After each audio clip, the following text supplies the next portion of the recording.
From Hollywood, it's time now for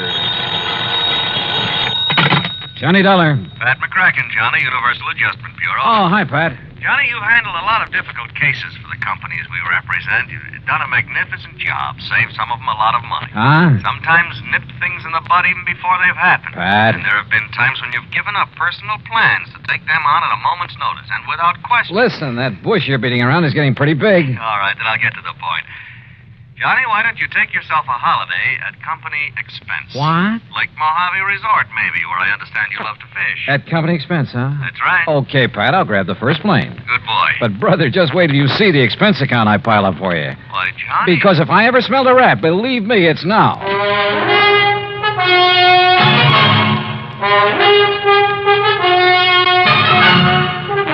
Bob Bailey in the exciting adventures of the man with the action-packed expense account. America's fabulous freelance insurance investigator. Yours truly, Johnny Dollar. And now, Act One of yours truly, Johnny Dollar.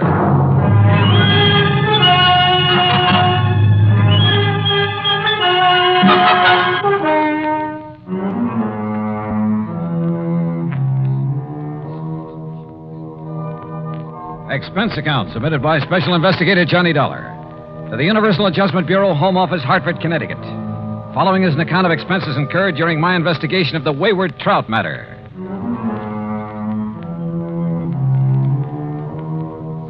Expense account item 1, $174.50, plane fare, Hartford to Los Angeles and Los Angeles to Las Vegas. Item 2, $50, deposit on a rental car. I headed south on Route 95. The Mojave Desert. Thousands of square miles of sand, sun-bleached gravel and rock, of cactus, sage, and Joshua trees. High, flat mesas, towering crags. Countless trails leading off from the highway. Long-abandoned roads leading up into the harsh, bleak mountains, with their promise of infinite wealth to the prospectors who scratched away in their hungry search for silver and gold. And who knows, perhaps some of these were trails of the pioneers who beat a tortuous path westward to the great Pacific. Who, with their oxen and heavy wagons, were lucky if they made 6 miles a day. Yet here I was, cruising along at an easy 60 miles an hour. And above me, a jet plane, lazily tearing off 600 miles an hour. Yeah, it made me think about the men who lived and struggled here, the men who died of hunger and thirst following the same path I was taking, never knowing that only a few miles away beyond the mountains was the mighty Colorado. Water, food, and life for those lucky enough to find it. But let's get to more practical things. Like Davis Dam and huge Lake Mojave. On the east bank at the lower end, Lake Mojave Resort, with its clean, modern cabins, boathouse, dock, and harbor. Everything for a fisherman. It was after 9 p.m. when I pulled in. My old friend Buster Favor was waiting for me. By golly, Johnny, I'm glad to see you. Yeah, same here, Buster. How are you? Before you start on why I'm here, how's the fishing? You remember Ham Pratt, the general manager? Sure do. How is he? Went out 3 days in a row, got 3 limits, 5, 6, 7-pounders. Oh, and I have to come here on business. Yeah, but as soon as you clear it up, you and I are going to do some fishing. Believe me, we'd better. But now, what's the problem? Oh, here, let me take your bags. You're in number 8. Okay. I'll put you right next to Mr. Hatch. Hatch? Old-time confidence man, Johnny, and just plain big-time thief. Oh, Gordon Hatch? That's the one. Used to operate up in San Francisco, over in Reno? Tried Las Vegas, too, but they ran him out. Sure. He served a couple of short stretches for petty theft, things like that. But they could never nail him for anything big. That's right. Sit down. Yeah. Well, what's he doing here? Oh, ordinarily, we'd give a man like that some excuse about being full up, something like that. I should think so. But Ham and I decided if we let him stay, and with somebody like you here, well, maybe we could do a kind of public service. Keep talking, Buster. Well, Tuesday morning, I got a call from some wealthy folks in Los Angeles. They wanted accommodations for themselves and their wives beginning tonight. They're doing now. So? Well, Tuesday afternoon, this Gordon Hatch came barreling in. My wife, Marilyn, not knowing who he was, put him in number 7. What are you getting at, Buster? Well, those folks from L.A. have been here before, Johnny, and the women always come with enough furs and jewelry To a fishing resort? Well, you see, every night they drive up to Vegas to gamble and take in the fancy night spots. Ah, but what makes you think Hatch would come here just because of them? One of them's a lawyer that got him sent up for embezzlement once, and Hatch always swore that someday he'd get even. Oh, well, now, Buster... I don't think he'd try any rough stuff, anything like that. He isn't the type, but... Well, that's why I called Hartford. Well, what's the insurance angle? There isn't any. Unless a lot of heavily insured jewelry suddenly disappears from around here. And your man in Hartford was willing to play along with that. Yeah, I see. Well, so do I. Hmm? I see we have another guest buster. How do you do? My name is Gordon Hatch. Mr. Hatch, this is Johnny Dollar. He's come for a few days fishing, same as you. Excellent. We must go out together, Mr. Dollar. I found a couple of wonderful spots. Yeah, I understand you had pretty good luck, sir. Oh, didn't Ham Pratt tell you about the big one I got over near Sculpture Rock? Nearly 10 pounds. I'm keeping him in a live box so I can take him back to Los Angeles and have him stuffed. Live box? Yes. It's a big sort of box made of heavy screen, Johnny. You leave it in the water, it'll keep the fish alive for days. That's right. Well, aren't you afraid somebody will walk off with them? Oh, the nice people who come to this nice place? Of course not. And as a fisherman, I'm sure you know that even the worst crook in the world wouldn't touch another man's catch. Yeah. Look, excuse me, I hear some cars coming down the road. Must be the folks I'm expecting. Why, of course, Buster. I'll see you later. Right. Any plans for the evening, Mr. Dollar? Oh, not particularly. I'm a little tired. Then come along into my cabin next door. I have some excellent scotch and plenty of soda. Oh, well, I've had a pretty long day. Now, look, we can relax and regale each other with tall tales about the big fish we've caught here and there. After all, there isn't anything else to do out here of an evening. Oh, I kind of thought I'd wander down to the dock and see if Ham Pratt is about. Oh, save that for tomorrow. Now, come along, Mr. Dollar. I won't take no for an answer. Actually, I was glad for the invitation. I wanted to know more about this man, sound him out if possible, about his real reason for being here. As it turned out, we spent a very pleasant evening talking entirely about fishing. Only once, in answer to a pretty direct question, did he speak about what I wanted him to. That is all water over the dam, Mr. Dollar. If it's possible to make amends for some of the, shall we say, questionable things I may have done in the past, well, I can only assure you that I'm sincerely trying to make such amends. Please don't embarrass me this way again. Yeah, sorry. Now, tomorrow we'll go fishing. Well, I'll not only take you to one of the hottest spots on the lake, but I'll show you the beauties I have in the live box. You'll turn green with envy. Nightcap? Well, it's been a pretty long day, and I really should hit the sack. So should I. So, here we go. Bottoms up, and may tomorrow bring us each a limit. Then I will drink to him.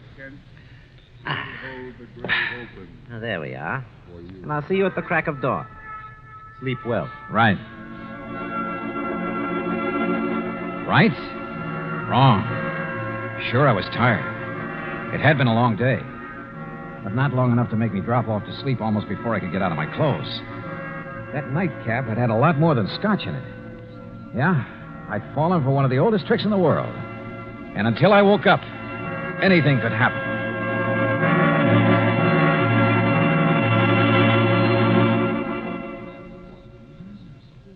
Act 2 of yours truly, Johnny Dollar, in a moment. And now for another episode in the life of Sergeant Donald Bellwether, my husband.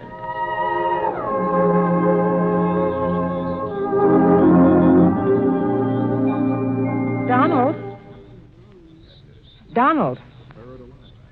Sergeant Donald Bellwether. Please, Reba, can't you see I'm absorbed in the sports section? So I see.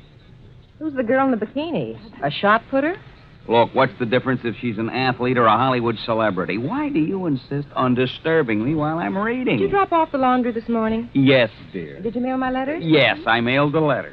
Did you know that angry, brooding, and impatient drivers are the major cause of many accidents? Yes, I know. What? I said angry or impatient drivers behind the wheel cause many serious accidents. So when a driver is emotionally upset, he's more apt to make an irrational decision or take unnecessary chances. My dear wife, you ought to know by this time that I am a well-adjusted individual. I have complete control over my emotions. You didn't have this morning. Now, just because I burned the toast, you stormed out of the house in a fit of rage. You didn't even kiss me goodbye. Mm-hmm. You're determined to pick a quarrel with me, is that it? No, I just want you to drive safely. I don't want you to be under any emotional strain when you drive a car. I want you to return home safely. I love you. Come here, woman. Yes, darling. You sit right here on my lap, and I'll give you that kiss you missed this morning. And you promise you'll never again drive the car when you're angry? I promise. Oh, that's my Donald. That's my doll.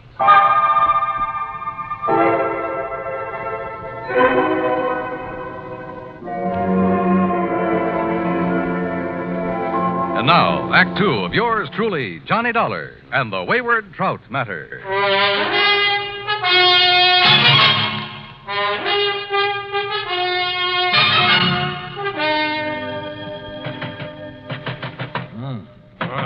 What is it? Hey, Johnny. Huh?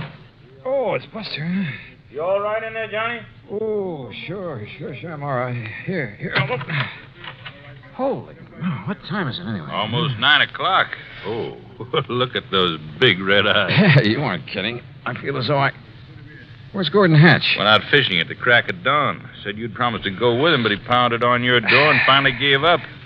Johnny, you look like you... Hey, Buster, the folks you were expecting in from Los Angeles. Yeah, they came right after I left you and Mr. Hatch last night.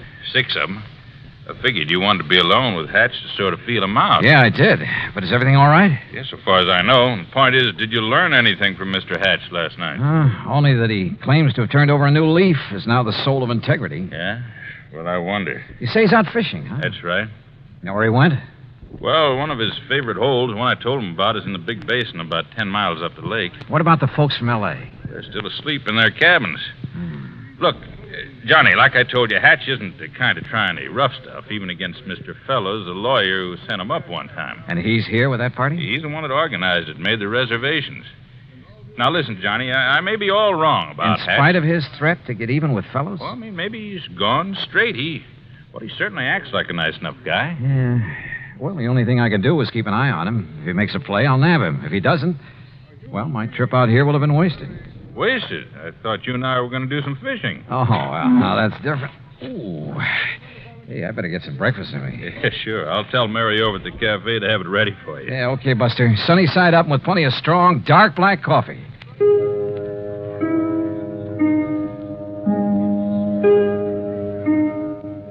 My head felt like it might split open any second, and I was more sure than ever that Hatch had poured me a Mickey last night.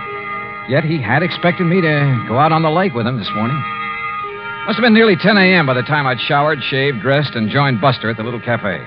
Already, half a dozen early morning anglers had come back to boast about their catches, and the big ones had got away. Now, don't you tell us all, Buster, but that big one, Buster, he must have been 8.5 pounds. Yeah, I'm sure it was, Mr. Hector. Well, the place I lost him was in the second cove this side of the dam by the big square rock. Second cove this side of the dam, did you say? That's right next to the big square rock. Hey, Jim, I know a great spot for us to try this afternoon. Yeah, I heard that, too. Now, don't you tell us all about that spot, Buster. Cross my heart, Mr. Hector. Good. Say, Henry, I want to tell you about a place I found this morning. Feeling any better, Johnny? Yeah, much. Now, listen. If Gordon Hatch is up here after the money and jewelry of Mr. Fellows and his party, or for any reason at all connected with them, Yeah? I think you and I had better hop into a boat and get... Mr. Faber. Oh, yes, Miss Fellows. Good morning. Please come outside quickly. Come on, Johnny. Right. Miss Fellows, this is Johnny Dollar, a friend of mine, a special investigator. Oh, thank goodness you're here, Mr. Dollar. Buster, we'd been robbed. What? When, Mrs. Fellows? Sometime during the night. All our jewelry, Mrs. Harkins and Mrs. Peterson's and mine. Why, it must be hundreds of thousands of dollars worth. My diamond brooch alone I is see worth... you found him, Martha. Yes, Ralph. Oh, this is Mr. Dollar, and he's some kind of an investigator. Good. I've heard of you, Dollar. I've told them, Ralph, about the jewelry. Yeah, well, whoever did it got our money, too. With all we brought along to gamble in Vegas, it must be over $20,000. And how he managed to sneak into our cabins... And without waking us, too. Of course, we were pretty tired last night. Well, good Oh, morning. Mr. Pratt. Oh, what seems to be... Johnny, glad to see you. How are you, Ham? I got some bad news for you. Yeah, Ham, it looks like he's done it. Oh? Gordon Hatch? Yeah. Better make a thorough search of his cabin. Gordon Hatch? Oh, no. I'm afraid so. Great Scott. So, Ham, look in his luggage, under the mattresses, anywhere else you can think of. Right, Johnny. Mr. Dollar, do you mean to say that Gordon Hatch is here at this point? Better look in his car, too, Ham. Under the car and the upholstery. Look here now, Mr. Dollar. Sorry, Mr. Fellows. I'll have to talk to you later. Come on, Buster. You and I are going for a boat ride.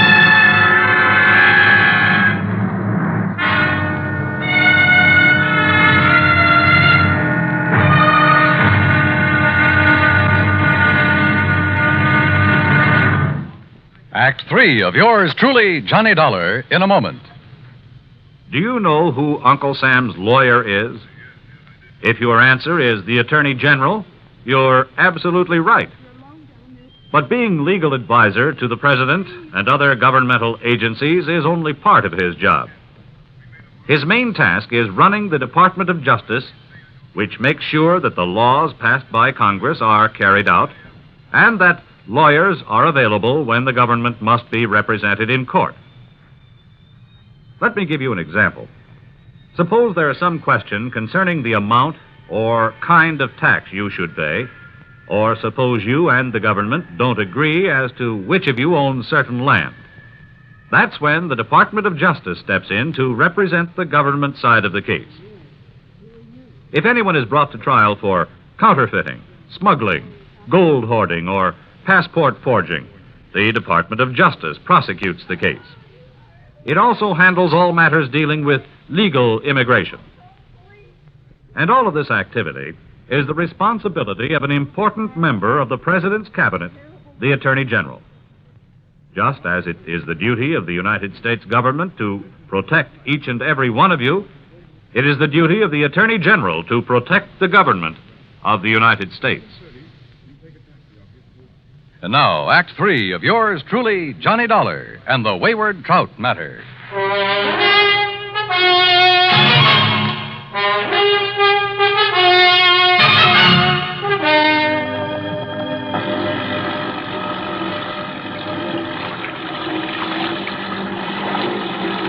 Lake Mojave was calm as a mill pond, and Buster made the spray fly as we headed almost due north up toward the big basin. But we didn't have to go that far. Buster, with the sharpest eyes I've ever known, spotted the ripples from the wake of a boat that had pulled into a deep, winding cove on the Arizona side. Hang on, Johnny. Looks to me like Hatch's boat went in that cove. You mean to say you can tell what boat made that wake? Plain as a pair of footprints in the sand when the lake is calm like this. First thing I want to do is inspect that boat of his. You think he might have the jewelry and money on board? He's too smart to have left them around the cabin or his car. Look, that's his boat in there, all right. Tied up to that low, rocky ledge that sticks out. What under the sun is he doing there, between his boat and that ledge? Well, it looks to me like he's trying to hide something there in the water. But we'll soon find out. Well, Buster, Mr. Dollar, it looks like you've caught me in the act. Yeah, it kind of looks that way, doesn't it, Hatch? What were you so busy shoving down in the water between your boat and that ledge when we pulled out? Well, I figured no one would find it here, Mr. Dollar. Yeah, I'll bet. But I decided to move the live box into this hidden cove when I first came out this morning. The live box? Well, after all, it was you who warned me someone might try to steal some of these beautiful fish I've caught and I'm keeping alive in it. But as long as you found me out, well, here, take a look at them. Not a thing here on his boat, Johnny. Here, look at them. Ever see such a nice mess of bass in your life? Yeah, they're beauties. And that trout on the bottom. I got him way up the lake yesterday morning. Must be 10 pounds. That's the one you plan to have stuffed? That's the one. Well, you better have it done pretty soon. He looks dead to me. Yes, he was this way when I came out this morning. So, when I'm through fishing today, I'll head back to L.A. with him to a taxidermist. Hatch, there's something I want to talk to you about. I know, Dollar. But it's your own fault. Huh? I pounded on your door till I thought I'd wake the dead. Oh, no, that isn't what However, since you're here now, well, why not keep our fishing date now? Mr. Hatch, will you Darn please... it, though, I don't have an extra rod in my boat. Well, come on, Johnny. I'll give you one out of my boat, rod and reel. Oh, yeah, sure, okay. Dollar, I'll take you to fishing spots even Buster doesn't know about. Not a sign of the jewels and stuff on his boat, Johnny. Huh? I even went through his tackle box. Well, maybe he's hidden the stuff somewhere along the shore. If he's the one who took it. He looks and talks as innocent as a baby. So the only thing I can do is keep an eye on him, try to feel him out. Come on, boys. Time's a wasting. Oh, here, Johnny, you try this rod on for size. Well, that looks good to me. And here, take along a couple of these fast strike minnow hooks. If anything, they'll get you big bass. They sure will. Yeah, or maybe a trout like the one that Mr... What's the matter, Johnny? Come on, Buster. What? What's the matter? Well, it's about time. What were you two gabbing about over there? Say, Hatch, I want another look in the live box at that big trout. I don't blame you a bit. Step into the boat, and I'll raise the top so you can really see it. No, I think I'll pull the whole contraption up here on the ledge. That'll take the fish out of the water. Well, you said that trout was dead early this morning. Well, that's right. Then why is he on the bottom of this thing? Why isn't he floating belly up? Here now. I don't know, but I don't see what... Now, wait, what are you doing? Oh, those beautiful fish in there will die like the trout. Oh, I just want a real close look at that trout. Oh, just a minute. These live ones will hold still long enough for me to... Dollar, put them back in the water. Here we are. Ooh, 10 pounds? Look here now. Why, this fish weighs 20 pounds if he weighs an ounce. Dollar? And no wonder the way you've got him stuffed full of... Oh, how about this? A beautiful diamond brooch. No wonder you decided to get back to L.A. And not to stuff this trout, but to unstuff him. And how about this bracelet? Emeralds, aren't they? And look at these nice new $100 bills. A bit wet, perhaps? You're holding more than money and jewels in your hand, Dollar. Oh, now, put that thing away. I'm talking about your life. And I won't hesitate to pull this trigger unless you toss that money and those jewels into this boat. While I toss this over at you, Mr. Hatch? Put it down, Buster, or I'll shoot you, too. Toss me the jewels, Dollar. Toss them. And Buster, stay where you are. How about the whole trout, Mr. Hatch? All right, drop that. Boy, Johnny, you really clobbered him. Yeah, but... Oh, Buster, if you hadn't thrown that oar... And if you hadn't hit him in the face with that wet fish, Johnny, he would have plugged you. Yeah, Buster. I always did like trout.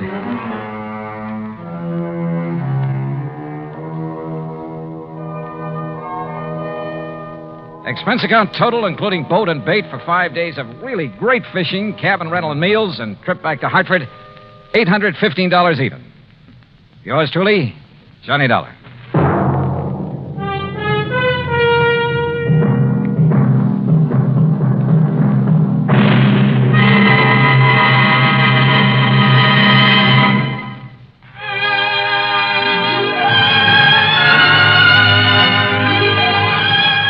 Yours truly, Johnny Dollar, starring Bob Bailey, originates in Hollywood and is produced and directed by Jack Johnstone, who also wrote today's story.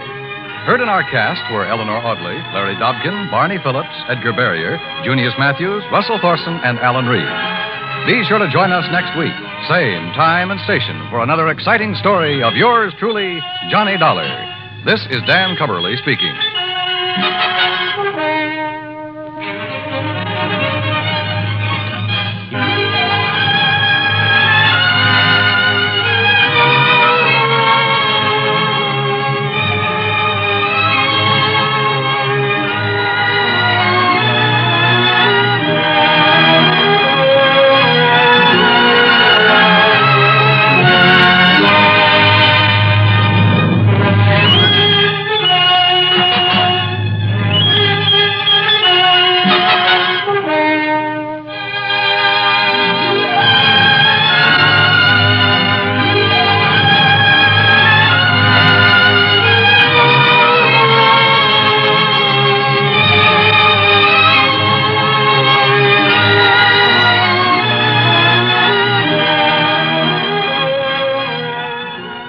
Yours truly, Johnny Dollar, has been a presentation of the United States Armed Forces Radio and Television Service.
Johnny Dollar. Pat McCracken, Johnny, at Universal Adjustment Bureau. Greetings, Master. No, don't give me that. Johnny, I believe you spent a couple of weekends down in Sarasota, Florida early this month. Pat, you know darn well I did. Have a chance to get in some fishing? You know darn well I didn't. That's why I've been sitting here dreaming about those lunker bass at the Lake Mojave Resort out in Arizona. Oh, what's the matter with Lake Mead? Huh?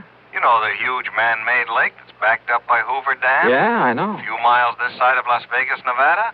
A lot of big ones in that water, I understand. Okay, Pat, you got me all excited. Now, what's it all about? I told you, fishing. Yeah, and? That's all. Except... Yeah, except what? Slight case of murder.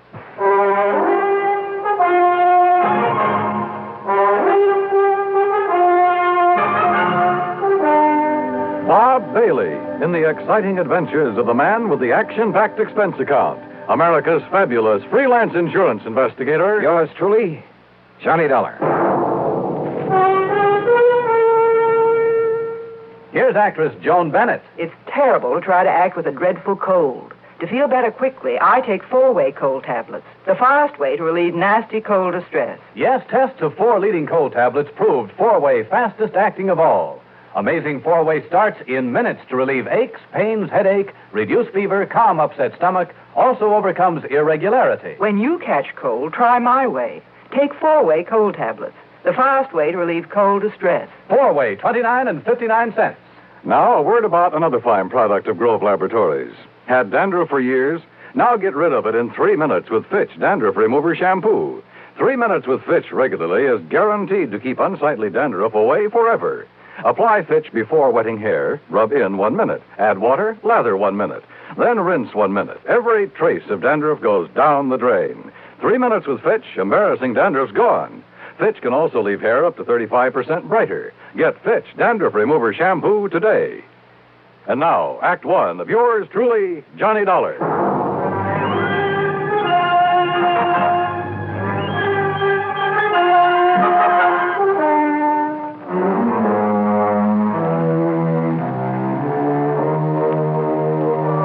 Expense account submitted by Special Investigator Johnny Dollar to the Universal Adjustment Bureau, Home Office, Hartford, Connecticut. Following is an account of expenses incurred during my investigation of the Lake Mead mystery matter. All right, now, Johnny, your contact will be Mr. Roscoe Trimmer. He's head of the local office of Greater Southwest Insurance and Liability right there in Las Vegas. You said murder. Can you give me any details? No, you'll have to get everything from Trimmer. All I know is there's a $20,000 policy involved and double indemnity. So the sooner you get out there, the better. Okay, Pat, I'll grab the first plane I can. Expense account item 1, $2 even for a fast taxi to the airport. Item 2, $6.70 plane fare to New York. Item 3, $145.05, another plane ticket, and I barely made the 12 o'clock noon mainliner, which promptly took off and headed west to Las Vegas, Nevada.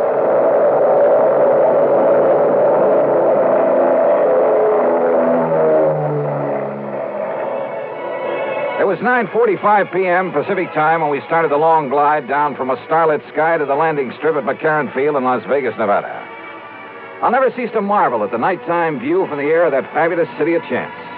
Sitting alone out there in the middle of the vast Mojave Desert, the sky-filling glow from its millions of lights, it had put a rainbow to shame. Oasis in the desert. Yeah, and very beautiful. I knew that Roscoe Trimmer's office would be closed this time of night, so I looked for a place to rest my weary head. Item 4, $1.50 for a cab into the Flamingo. And I just happened to remember that the Flamingo has an excellent casino.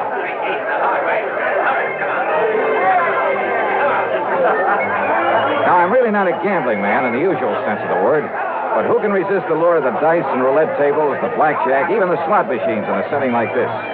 Sure, the house always wins, and the sucker who forks out his hard-earned money doesn't stand a chance. But you know something?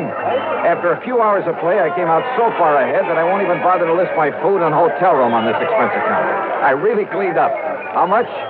Well, if I told you, you'd probably want me to absorb the whole thing, so I won't. Then, early the next morning, I met Roscoe Trimmer at the office of Greater Southwest Insurance and Liability. Dollar, I'm glad you could make it. I don't like this one at all. Howard. Hiya, Rosk. Sit down, will you? Yeah, But sure. not for long. Huh? I've arranged a drive-it-yourself car for you. And the sooner you can get over to Lake Mead, the better. Well, just where, Roscoe? That's a pretty big lake. Overton. A little town 50, 60 miles north and east of here. At the upper end of the lake. So what's happened up there? Johnny, a client of mine, Thomas Mayfield Thomas, came out here from Chicago last year. Retired here. I don't know much about him except that our Chicago office sent me his file when he came and asked me to look out for him. Uh-huh. Go on. About a week ago, Thomas and a friend went fishing together out of Overton Landing. They went out with Hob Fulton on his charter boat. Incidentally, if you ask me, Hob's the best guide on the whole lake. Good, I'll remember that. Only you're here on a case, remember? Oh, sure. But go on. Well, the fishing must have been pretty good, because they stayed on at the Overton Motel. Then the next morning, they went down to the landing, rented a little Arkansas Traveler and a 10-horse Johnson, and went out fishing on their own. Rosk, I may try that very thing myself. But about the middle of the afternoon, a big east wind came up. You know what that means? I know that when a big Easter hits one of those desert lakes, there's only one thing you do. Get off it quick. Well, they didn't, Johnny. At least not quick enough. The following morning, when the blow had died down, Hob Fulton went out to look for him. And? He found the boat, all right. Beached on a point down near Goat Island.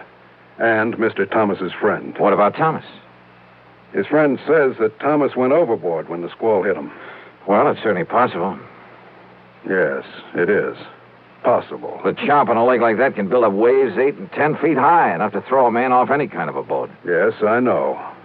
But you don't think that's the way it happened? I didn't say that, Johnny. It's just that... Well... Okay, Rosk.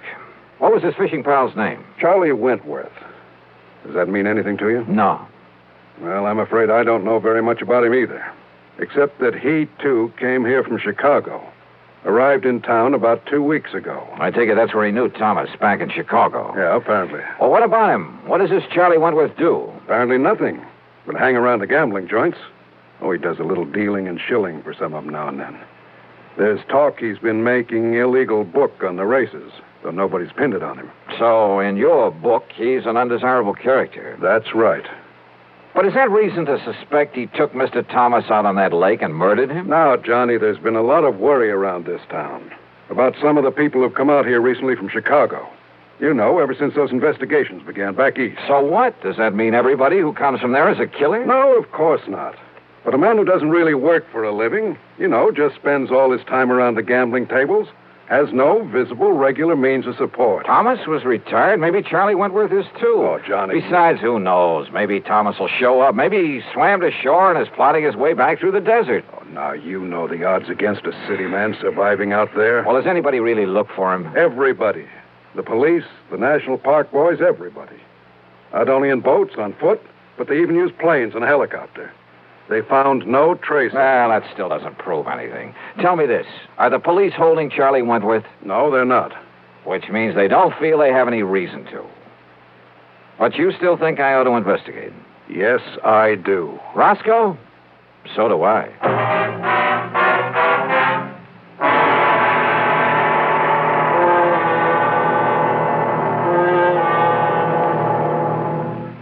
Act 2 of yours truly, Johnny Dollar, in a moment.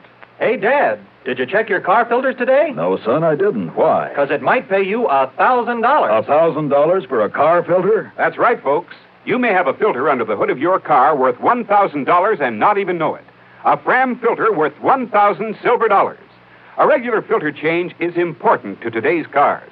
So important that Fram Corporation is paying $60,000 to get you to check your filters now.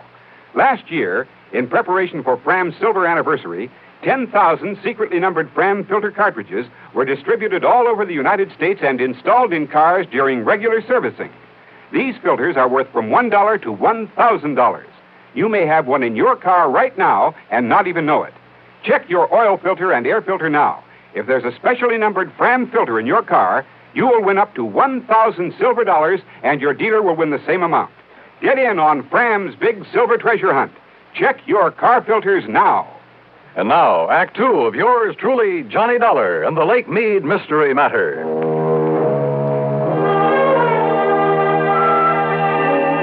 Neither the police nor anybody else in Las Vegas seemed to think Thomas was murdered out on Lake Mead. But what Roscoe Trimmer told me made me suspicious, of Thomas's fishing pal, a man named Charlie Wentworth.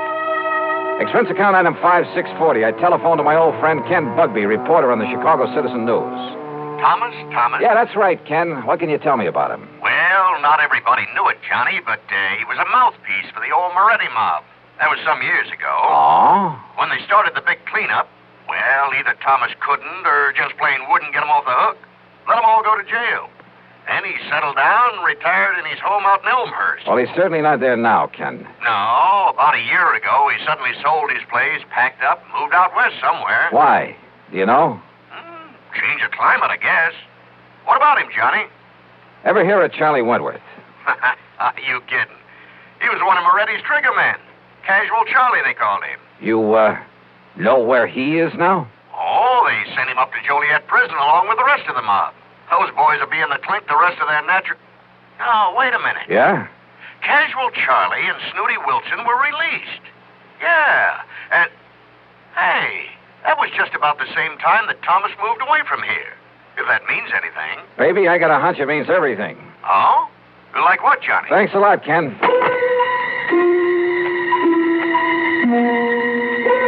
Next stop was the public library, the old newspaper files. Getting some info on the almost forgotten Moretti mob was a lead pipe cinch, especially about the time when the gang was broken up.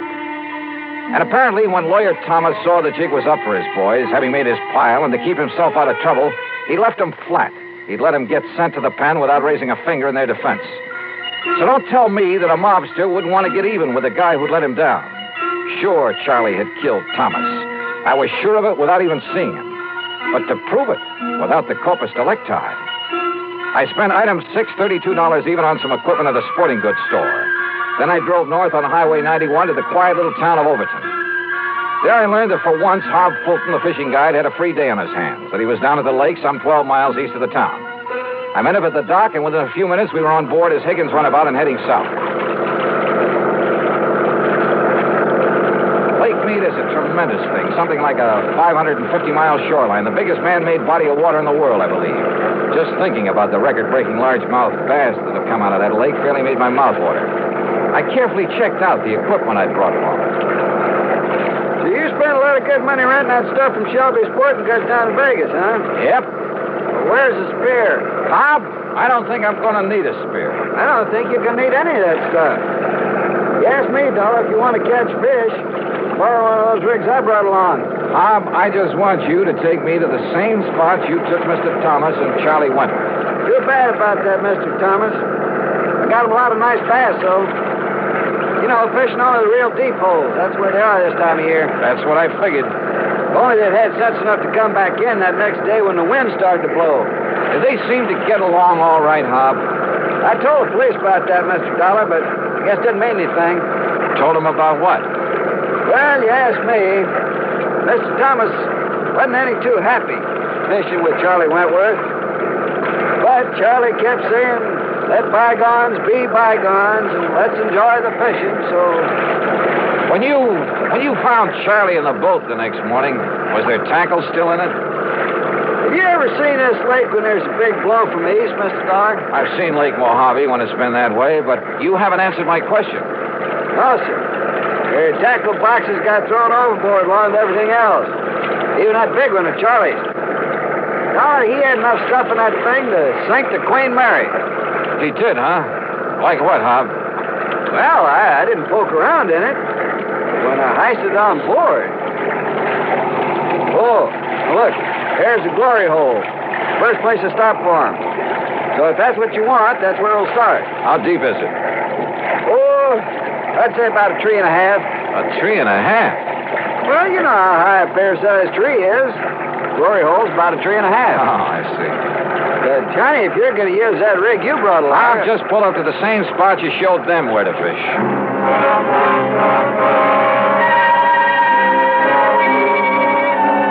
By the end of 2 hours, I'd tried at least half a dozen of the holes where Hob had taken Thomas and Charlie. No luck.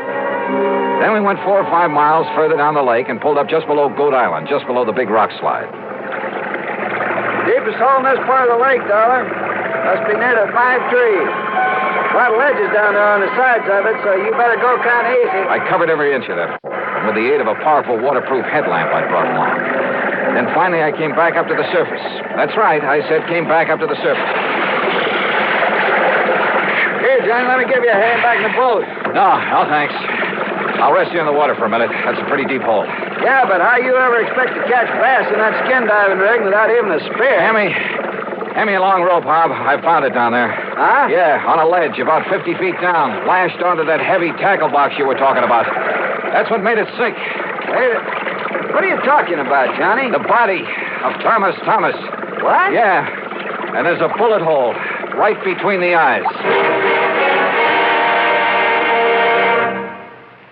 Act 3 of yours truly, Johnny Dollar, in a moment.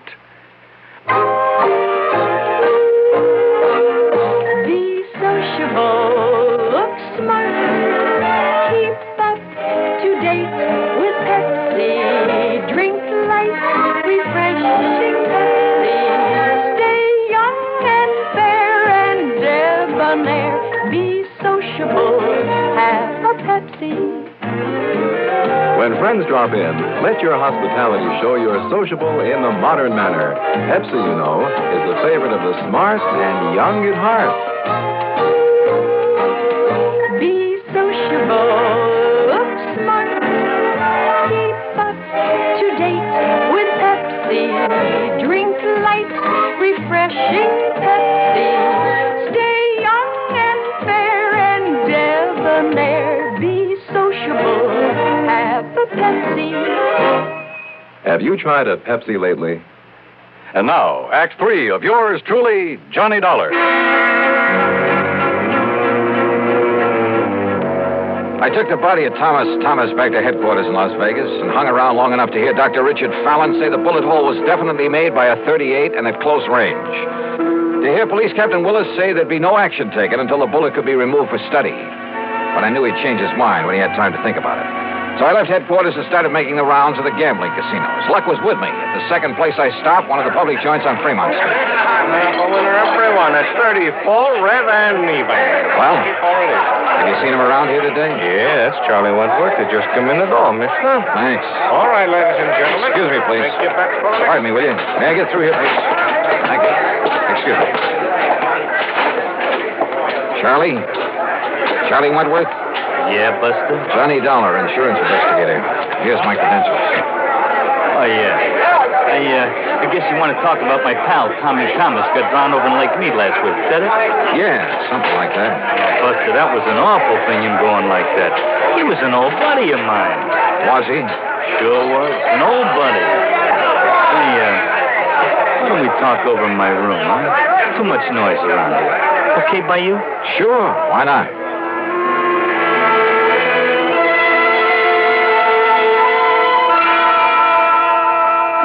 Are you kidding? I'm not kidding. No. Listen, Dollar, I haven't packed a rod since the old days of the Moretti mob back in Chi. I'll bet. That's a fact. It's a truth. You think I want to get in trouble again? Well, you're wrong, see? Maybe. Look, I did my stretch, and it learned me a lesson. I'm all through with that kind of stuff. I'm all through with it. Oh, sure. It's a fact. It's the truth. I'm strictly legit now. You understand? What about making book around town without a license? Who said that? Well? You can't prove it. You or nobody else. And what's that got to do with Tommy Thomas and the poor guy getting drowned? Tell me that, huh? What is this Dollar anyhow? You really hated his guts, didn't you? Well, sure, wouldn't you if... Well... Sure. Because when the chips were down, he didn't give you a hand. He let you and the rest of the mob take the rap. Kept his own skirts clean at your expense. Listen, what are you trying to do? Get me excited? Say something I shouldn't say? I don't mean... Keep talking, Charlie. Sure I hated him. I could have killed him. At first, that is. Only at first. Anybody would have felt that way. But, after a few years in the clink, you learn better. What good's it do you? Those things don't matter. You've learned your lesson. I know I did. Oh, you became a paragon of virtue, I suppose. I don't know what you're talking about, but that's all over. You hear me? When I just happened to find him living here in Vegas, that was all over. Let bygones be bygones. I mean it. We was pals. Charlie, there's about as much truth in that. That's a fact. That's the truth. Then why did you kill him? That's a lie. You can't prove it. That's where you're wrong. Huh? I have absolute proof. Oh, yeah? Yeah. I found it on his body. His body? I fished it out of Lake Mead this morning. Now, listen. You had Hob Fulton show you all the deepest holes when you went out fishing with him. Then the next day, you took Thomas out there alone. You killed him, tied that weighted tackle box to his body, and let him sink down in the deepest hole of all, down below the rock slide. That windstorm. Yeah. Gave you the greatest excuse in the world for coming back alone, didn't it? You couldn't have had it better if you'd planned that storm yourself. But it didn't excuse the bullet hole in Tommy Thomas's head from your gun. From my gun? Yeah. No longer packing a rod, huh? Dollar, maybe I sort of, kind of, well, maybe I forgot about this one.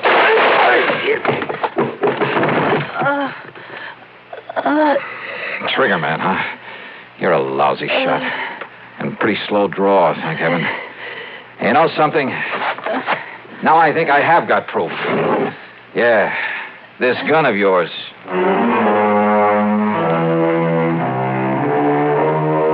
Down at headquarters, the ballistics team took less than an hour. Yep. The bullet they'd found in Thomas's body came from the same gun Charlie had tried to kill me with. So it's back to prison for him for a long, long time. Oh, and the company will not have to pay double indemnity for accidental death.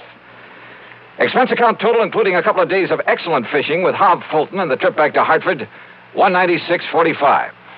Yours truly, Johnny Dollar.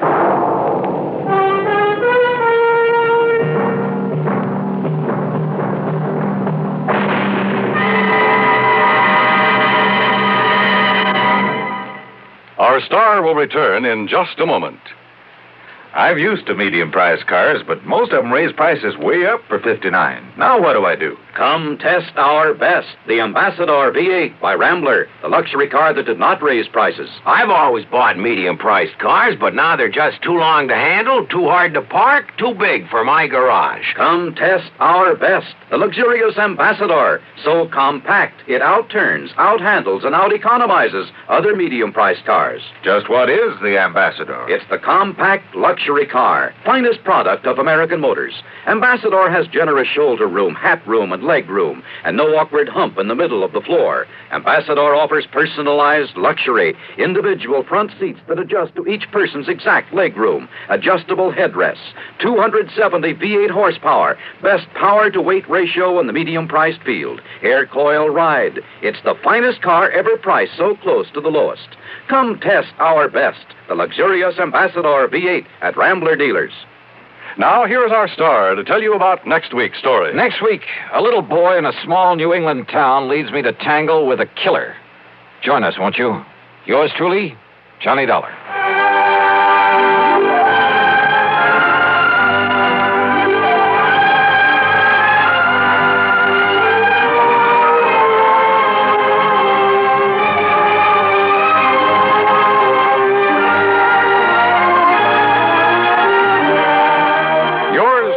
Johnny Dollar, starring Bob Bailey, originates in Hollywood and is written, produced, and directed by Jack Johnstone.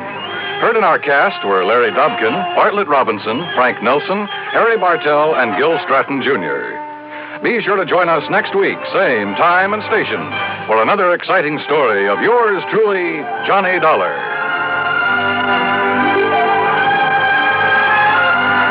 This is Dan Coverly speaking. By far, radio's outstanding theater of thrills, Suspense, next on the CBS Radio Network. 59 you dial, WROW Albany. If it happens to you, and I think it might, that now and then your cigarette doesn't taste right, that's the tip-off man, and you'd best begin on the new kind of filter that's known as Spin. Old Gold's new Spin filter. This new Spin filter is the best you've seen. Does more than reduce tar and nicotine. It improves smoke and taste so that you can get the best taste yet in a filter cigarette.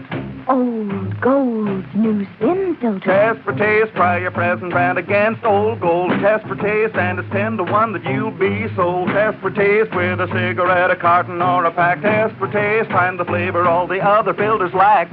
Old Gold's new Spin filter. That's the story, boys. That's how you can get the best taste yet in a filter cigarette.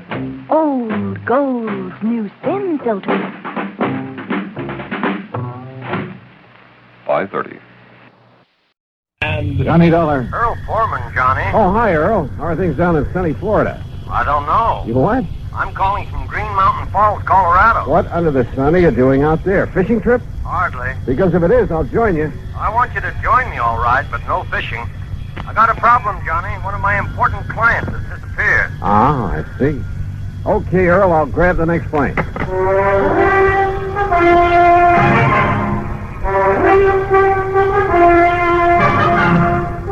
Bob Bailey, in the exciting adventures of the man with the action-packed expense account, America's fabulous freelance insurance investigator. Yours truly, Johnny Dollar. And now, Act One of yours truly, Johnny Dollar.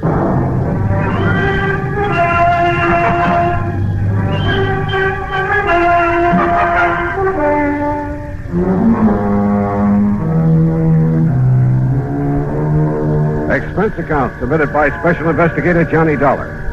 To the Tri-State Life and Casualty Insurance Company, attention Earl Foreman. Following is an account of expenses incurred during my investigation of the Three Sisters matter.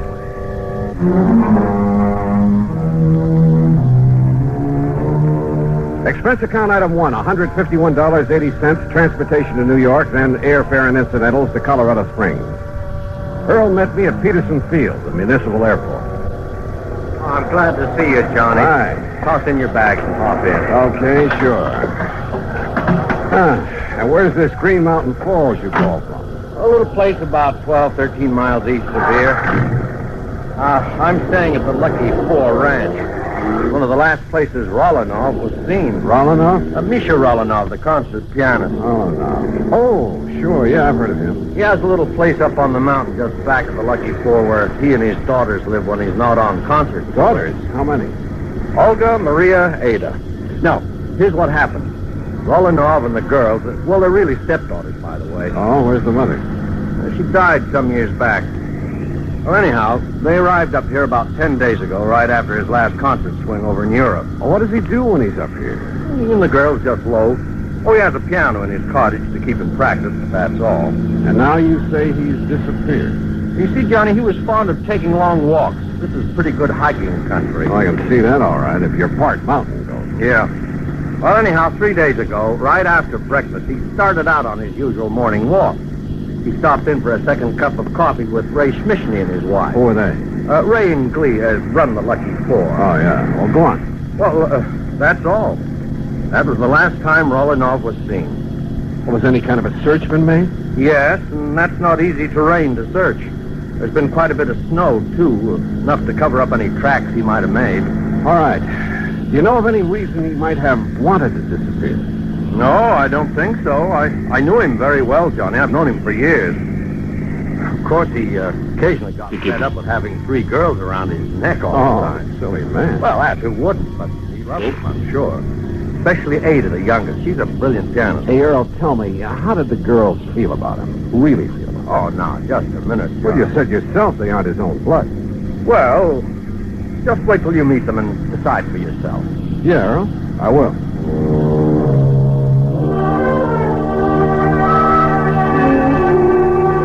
The Lucky Four was on a level spot on the side of a mountain. It consisted of half a dozen neat, modern, comfortable cottages, and from the front window of the one we shared was a beautiful view of Pike's Peak. Huh? Oh, come in, Ray. Come in. You see us come up the drive? I want you to meet the man I've been telling you about. Ray Schmischny, this is Johnny Dollar. Hi, Ray. Johnny, only I'm afraid he got here too late, Earl. Oh? Well, what do you mean? Well, just a few minutes ago, before you got back here in a gully up on the West Meadow, way up where I dumped the trash, you know where I mean? Yes. Remember the bear cave I pointed out to you one day when you went up there with me in the Jeep? You mean that bear got Rolanov? No, but that's where I found him. Rolanov? Dead, Earl. Dead? A bullet hole in the back of his head. Act Two of yours truly, Johnny Dollar, in a moment. Act Two of yours truly, Johnny Dollar. Question. Was Misha Romanov, the eminent concert pianist, murdered? Or was he shot accidentally up near the Bear Cave on the mountain, back of the Lucky Four Ranch at Green Mountain Falls, Colorado? We went up there in Ray's Jeep. A careful inspection of the body and the gully in which he found it revealed nothing by way of clues to the riddle. One thing, Johnny. Yeah, what's that, Ray? Well, like I told Earl here, I was planning to shoot that bear myself. Yeah? Letting him get nice and fat on the garbage from the ranch. So what? What's that? He used to come down every day, regular as clockwork, and tip over the pails and gorge himself. Well, what are you trying to say? It's been over a week now since I've seen him. Well, I don't see what you're getting at, Ray. Well, it could mean only one thing, Earl. Somebody else got to that bear before I could. And it must have been some time before Rolinoff disappeared. That's right. So his being killed here couldn't have been accidental by somebody gunning for that bear. Look here, Johnny. This cartridge case I picked up. Oh, let's see. Here. 257 Roberts. Where'd you find it? Behind that tree there down the slope. You know anybody around here who shoots a 257 Roberts? All the hunters in these parts use a 30-06 or a 270 or a 30-30. Only 257 I've... Well, What's the matter, Ray? You look sick. Yeah. There's a 257 up in the Rolinoff cottage. And one of the girls, she's a pretty good shot. Ray, you know what you're saying. Which one, Ray? Olga? Maria? Ada? No, I won't do it, Johnny. I won't accuse you. Look, this is no guessing game. This is murder. No, Johnny, I can't believe it. Not one of them. Besides, I got to drive into Colorado Springs, notify the coroner and the police. But if you know something that'll help us... No, Johnny, because if I was wrong, I'd never forgive myself. Don't you understand? Oh, all right. Earl, do you know the way up to the Rolinoff place? Yes, Johnny. Road all right for my car, Ray? Yeah, it's okay. Then let's go.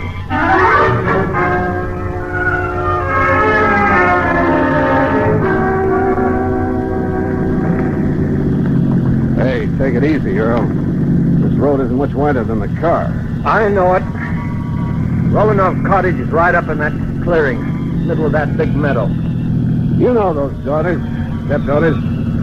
You figure which one of them might have wanted to kill Rolinoff? Oh, no, Johnny, no. Well, who's the beneficiary of this policy? Well, it's a very unusual policy. Now, what do you mean, unusual? There's no beneficiary specifically named. What? The beneficiary or beneficiaries are to be the same as the heirs that are specified in Rolinoff's will. Well, who? Nobody knows. Well, where is his will? Same answer. Well, now look here, He Earl. always made it very clear that his will would show up at the proper time. I assume, of course, that his stepdaughters will be his heirs. Oh, but if they're not... Oh, this is the Rolinoff cottage. Well, quite a lot of cottage. And just as nice on the inside as it is on the outside. Rolinoff used to complain now and then about some of the feminine frippery all around him, but, well, he liked it. And you're sure they all got along well together? Well, of course, every family has a little spat once in a while. Johnny, now listen to me. Earl, we shall see what we shall see. I know that after what Ray said, the evidence kind of seems to point to one or all of them, but, well... Yes? Oh, hello. To say the girl who stepped through that door was beautiful would be the understatement of the week. Tall and striking, dressed in something that looked like Schiaparelli or Christian Dior, as though she'd just stepped out of Charles or the Ritz. And if her two sisters were anything like this... Johnny, I said this is the older sister, Olga Rolinoff. Johnny. Oh, I'm sorry. Hi, Johnny. Hi. Daydreaming? Yeah, I guess so. So you're the investigator Earl told us about. Come in, won't you? Sure, thanks. Have you found out anything about Daddy? Olga, that's what we're... No, Olga, we haven't. Oh, dear, it's such a terrible thing. Oh, wait a minute, Johnny. You wait. Ada, we have guests. Oh? Hello, Earl. Oh, hello, Ada. And this good-looking man is Johnny Dollar. Hi. Hello. Well, that's a nice, warm welcome.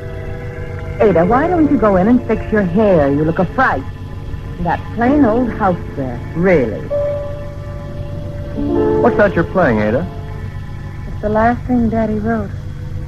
He wrote it frantically the morning it was almost as though he knew something was going to happen to him. Oh, come now. And then he had to write it before it did happen. Oh? Where were you, Ada, the morning he left? Right here, Johnny. Playing this for the first time. Ever since he's disappeared, I've been trying to figure if it has some special meaning. Oh, Ada, that's such a silly idea. Is it? What did you mean by that, Olga? Oh, it's really... Well, it's like a lot of other silly ideas she gets over her music. Yeah, like what? A lot of things. As though she should be the concert artist in the family instead of Daddy. Maybe now that he's gone, I will be. I'll be greater than he ever was. Oh, sure. And I'll do it in memory of him. You'll do it for your own self-glorification. I'm sorry, son. That's all right. Incidentally, where were you that morning, Olga? In Colorado Springs.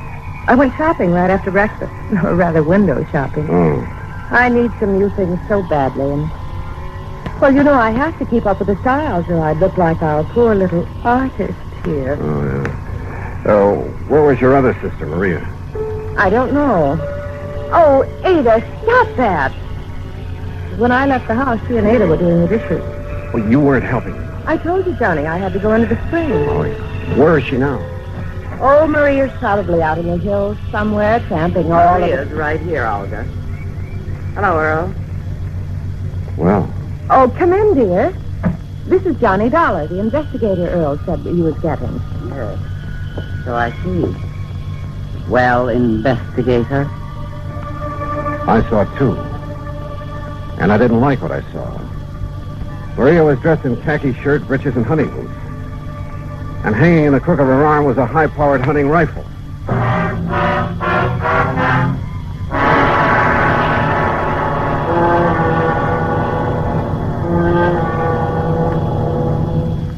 Act 3 of yours truly, Johnny Dollar, in a moment.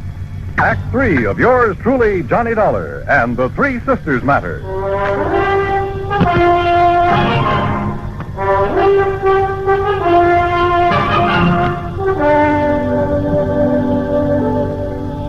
How about aiming that rifle the other way, Maria? Oh, sure. I'll set it down the corner. It's empty, needless to say. Better let me see it, huh? Oh, I told you it's empty. Are you a hunter too, Johnny? You talk as if you were, dear. Are you, Maria? Do you do a lot of shooting? Shooting, yes. Killing. Olga. Tramping around these mountains, blazing away at anything that moves just for the sake of... How about that, Maria? Well, it gives me something to do. Kind of a relief. What else is there to do in this godforsaken place? Have you any other guns? A little 22 that I use for plinking. We all use it. Why? I want to see that one you put in the corner, Maria. Sure. And please don't start waving it around the way you did. Here you are. Why are you so interested in it? Oh, 30-06. That's right. Johnny? And your only other one is a 22. That's right. But why? That's no 22 up there over the mantel. That's Daddy's son. An LT-57. Oh? Get it down for me, Maria. Why? And why all these questions, Johnny? Better tell them, Johnny. Yeah, I guess. Tell us what? We found your father's body. Body? Johnny, you can't mean that. I'm sorry. He was shot by a high-powered rifle. Where? Where is he? What happened? This is terrible, Johnny. Tell me. What are you crying for, Olga? I suppose you're glad, Maria. Because now you can do what you please. No more of those boring concert trips all over the world. No more of this godforsaken place, as you call it. All right, now I listen, suppose Maria. you're glad because now you'll have money, fancy clothes, Europe, the Riviera, South America, men. Stop! Stop talking like that. Why? Because it's true? No, because it's... Ada, for heaven's sake, stop playing that thing over and over and over. What are you trying to do? Drive us out of our minds? No, I'm trying to find out why Daddy wrote it. What compulsion made him feel he had to write it before he left that morning? Hey, wait a minute. Well, all I have to say Wait, is... I said. What is it, John? Ada, get back to that piano. What? Sit down. Play that thing again. Now play it, slowly. Stop. Johnny, what under the sun are you doing? Listen, Earl. The notes on the piano run from A to G like this. Don't you see? The first three notes of that thing she's been playing are A, D, A. Listen. A, D, A. Ada? Yes. wrote it as a message to me. Oh, now, wait a minute. The rest of it now, quickly. D, E, F, A, C, E, deface. E, D, G, E, edge. C, A, G, E, cage. C, E, D, bed. What is that supposed to be? Ada, deface, edge, cage, bed. The canary cage. Right. And that's exactly what I'm going to do. Tear out the base of that cage. Don't hurt the little bird. Will somebody please tell me what this is all about? Hey, look here. Look. It has a false bottom. Yes, but look what's in it, hidden there. Yeah. Last will and testament of Misha Romanov. Johnny. Plus... What does it say, Johnny? That note with it. Daddy's handwriting. What? Well, it looks like Romanov put the finger on his killer. Johnny, what does it say? And my reason for deliberately omitting her from my will. Omitting whom from his will? What are you talking about? Read on, Johnny. Let me see. Is not only because of the self-centered life she's always led. Not only because of her constant, completely selfish extravagance. I'm afraid that could apply to all of it. An extravagance which finally led her to forging my name on checks. Who, Johnny? Then when I discovered that she was sneaking out and practicing with the old rifle that's kept over the mantel. The 257. It was kept over the mantel. Don't move. Oh, no, put it down. All right. So he cut me out of his will. And if I can't have what I wanted, you won't have it either. Now, look here, I'll Don't move. This gun holds 5 shots. I know because I reloaded after I killed him. Olga. And now you all know that I killed him. All right. 1 shot is for you, Maria. 1 is for Ada. 1 is for you, Earl, and 1 for Johnny. Olga, listen. And that leaves 1 for me. So that when I've finished, no one will ever know. Olga, you're out of your mind. Maybe so. But what difference does that make now? Because now there's no other way out for me. There's nothing else. I can't stand still. Because this is the end. It's all of it. No. It's empty. It's empty. The gun won't stop me. There's Maria's gun. Not for you, Olga. You treat this. Oh.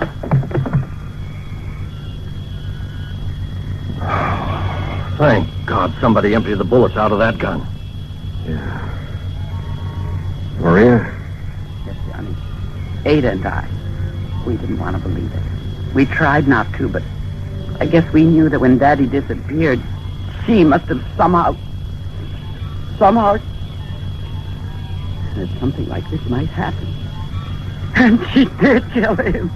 And she did. Oh, Johnny.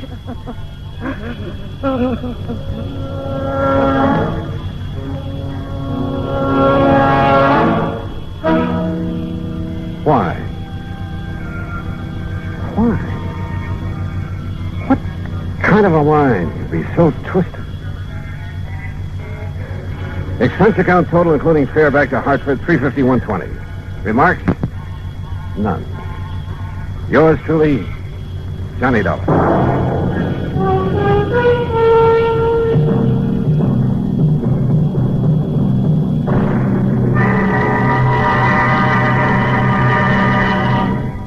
Our star will return in just a moment to tell you about next week's story. Star, to tell you about next week's story. Next week, a beautiful girl, a model, in fact, and unfortunately, a model crime to go with her.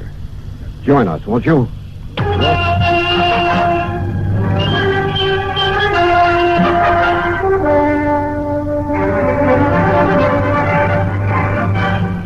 This?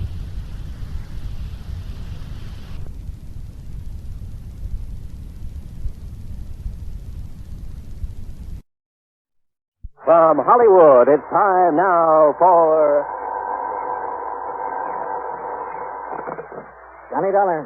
Paul Hempel, Johnny, at Continental Insurance and Trust. Well, it's about time, Paul. I began to think you got yourself another boy. Matter of fact, the company has taken on a couple of staff investigators. Why, the dirty so-and-so. But I managed to convince the brass that you should handle this one. Which one? Protection for one of our clients, Johnny. His name is John R. Welton. His life is being threatened. Oh, I get it. When there's a chance of somebody getting hurt, you don't want your own men to take any chances. Okay, I'll tell Randy Singer it's no go. Sergeant Randy Singer? Oh, he's a lieutenant now. 18th Precinct homicide down in New York? That's right. Now, Singer has told us that if we send you down there, he'll cooperate. If we send anyone else, no. And another thing. What's that?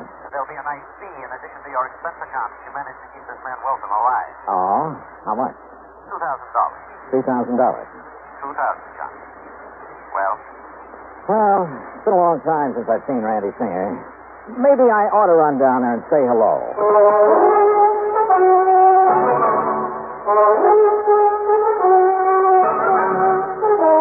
Bob Bailey in the exciting adventures of the man with the action-packed expense account, America's fabulous freelance insurance investigator. Yours truly, Johnny Dollar.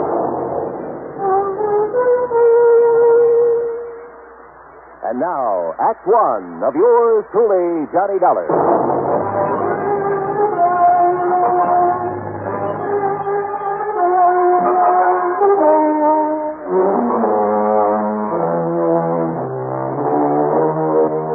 Expense account submitted by Special Investigator Johnny Dollar to the Continental Insurance and Trust Company, Home Office, Hartford, Connecticut. Following is an account of expenses incurred during my investigation of the Wayward Killer matter.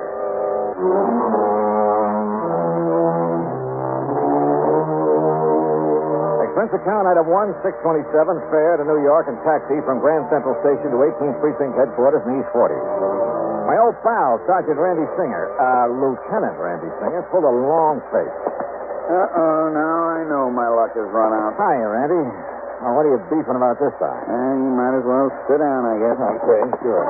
Why don't these insurance companies of yours leave us alone? Let us handle things our own way. What do you mean? The minute one of their clients gets into a jam, they send somebody like you down to pester us. Johnny, there isn't a thing you can do about this man Welton. The company said something about his life being in danger. Yeah, that's what he said. Well, is it true? I doubt it. Why should his life be in danger? I don't think it should. Okay. Why does he think his life's in danger? Because he was a witness to a shooting, a murder. Oh? Where? When? You remember reading about the bookie who was killed last week over in an alley off of First Avenue? Me? Know anything about bookies? All right, now, did you read about it or didn't? Yeah, I read about it. Don't tell me a whole week has gone by and you haven't found the killer. We haven't found him. Even with a witness to the crime, this John Welton? Oh, Randy, you're slipping. Except for the description Mr. Welton gave us, we haven't a single solitary thing to go on. No fingerprints, no clues of any kind. The weapon? 38 special, make unknown. The same one apparently that was used to slug Mr. Welton. Just what happened, Randy? Well, it was Tuesday night, last week, that is. Yeah? Late, about 2 a.m. Welton was taking his dog for a walk before going to bed. And he passed this particular alley, saw these two men struggling. Heard a shot, so did his dog. Pooch let out a yelp, galloped around in circles, tied up his legs in the leash, and down he went. The dog or Welton? Welton, and don't be funny. Okay, go on. Then the killer came running out of the alley and stumbled over Welton. Welton got a good look at him in the street light. The dog pulled the hunk out of the killer's pants. The killer smashed Welton on the head and took off. The dog kept yowling until a patrolman came around, found him there, and found the bookie in the alley, dead. And? All I want to know is what you think you can do about it. No clues, huh? Except Welton's description. You give him a look at the mug book? Yeah, he came up with nothing. You find a gun? No, ballistics said it was a 38 that did the job. Tried looking in the storm drains around there. Not yet. Look, why does Welton feel he's in danger? Because some fool reporter wrote it up in Sunday's paper that Welton not only saw the killer, you see, he'd been trying to keep that quiet, but that he could positively identify him. And when Welton tied that up with the fact that the victim was a bookie... Yeah, I see. That means the possibility of a connection with a syndicate. Or if he didn't play ball with the syndicate, they decided to knock him off. Well, now, Johnny, we don't like to admit that there might be a syndicate in operation anymore. Sure. The town's absolutely clean. Well, now, I sure. didn't say... All your handsome lads in uniform have to do is march in the St. Patrick's Day parade, be on hand to welcome important foreign dignitaries, or snitch apples off the fruit stands over on 10th Avenue. Johnny... The fact remains that I think Welton's right. Bookmaking is a racket. Rackets mean racketeers. And as a mobster who killed that bookie was smart enough to leave you no clues, he's smart enough to shut the mouth of anybody who might be able to identify him permanently. Have you got a guard on Welton? Well, he's after one, and I've arranged for... Where does he live? Over on East 53rd. Tim Conroy, the man I'm going to send over there, just reported in. Then tell Conroy I'm going over there with him. But, Johnny, what for? What can you possibly do that we haven't done? Well, look, Randy, I'm getting such a nice big fat fee on this, I have to at least look like I'm earning it. Sure. Oh, set the goal, Oh, Conroy, come in. Who knows, Randy? Maybe I'll even solve a murder. Conroy, get this wise guy out of here, will you? Mr. Dollar, nice to see you again. Hi, Conroy. Yeah, your dear old pal Johnny Dollar. Now take him with you. Take him anywhere, but get him out of here. Yes, sir. You'll be sorry you're being nasty to me, Randy. Johnny, so help me. Yeah, it was pretty obvious Randy hadn't gotten anywhere on the case. And believe it or not, that he was glad I'd come along. But my job was solely to protect Mr. Welton. So in Conroy's prowl car, we drove over to the little apartment building on East 53rd. Drove over to find a crowd milling about in front of the place. A crowd that included a couple of New York finest.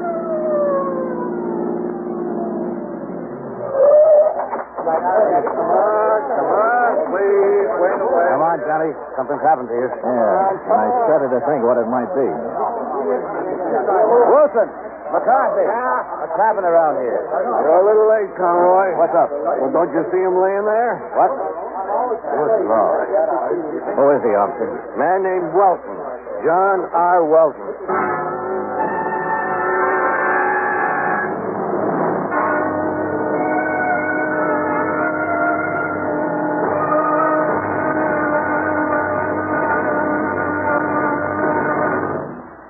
Act two of yours truly, Johnny Dollar, in a moment. Here is a message from the National Heart Institute of the Public Health Service. It looks like an electronics control board panel banked with meters and switches. It is knee-high and 6 feet in length, surmounted by what appears to be a cylindrical coil. Its price is comparable to the cost of a new 3-bedroom home. But in human lives saved and repaired, its value is limitless. This is the heart-lung machine. Its development has opened new latitudes in heart surgery. In closed heart surgery, with a finger or an instrument inside the beating heart, the surgeon must go by feel alone. This closed method has been in use for many years, and for some conditions it is still the method of choice. However, a great many heart conditions cannot be corrected by closed heart surgery.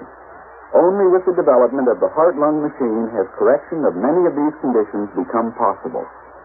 Today, the surgeon can open up the heart, empty it entirely of blood, and under direct vision make unhurried repairs of valves or other defects inside the heart. Exactly what does the heart-lung machine do? Its purpose is to function temporarily as a heart pump and to oxygenate the blood and rid it of gaseous waste. In surgery, after the heart has been exposed, plastic tubes from the heart-lung machine are inserted into the two great veins that normally carry blood to the heart from the upper and lower parts of the body. Once the hookup is complete, blood destined for the lungs is then cycled into the machine where it is refreshed and returned to the system through another tube inserted into the femoral artery in the groin. Know Your Heart was written and produced by the National Heart Institute, one of the National Institutes of Health of the Public Health Service, United States Department of Health, Education, and Welfare, Washington, D.C. And now, Act two of yours truly, Johnny Dollar, and the Wayward Killer Matter.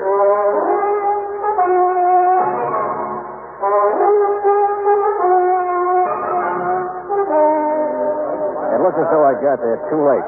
The man for whom I was supposed to act as bodyguard lay sprawled awkwardly on the sidewalk in front of his apartment. Yeah, that's Mr. Wilson, all right. Johnny, looks like you and your insurance company just lost a client. Hey, get this crowd back. He's still breathing. Come on, get him back. All right. Hey, get him there now. Get back, all of you. Get back in the car. Has anybody sent for a doctor? We got one on the way, Mr. Dollar. How did it happen, McCarthy? Do you know? Well, some kids were playing out here on the sidewalk. A couple of mothers with them.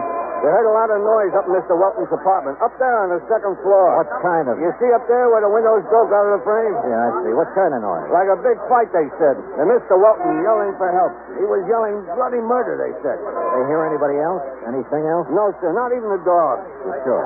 Then all of a sudden he comes smashing out through the window and lands here on the sidewalk. Have your men been inside there yet? Yes, sir. Wilson went in. Come on, get back. Stay back of that line, will you? He said Mr. Welton's place is an unholy mess, like a big fight. Any sign of the assailant? No, sir, but the door of his apartment was flung open. So was the back door leading into a court in the alley. Yes, sir. That's what Wilson told me. It's a fire door that can be opened only from the inside. So it looks like whoever did this to Welton made his getaway through the alley. No doubt about it. Well, all I have to say is I hope this man lives. We'll soon find out, sir. Here comes Doc Schrader.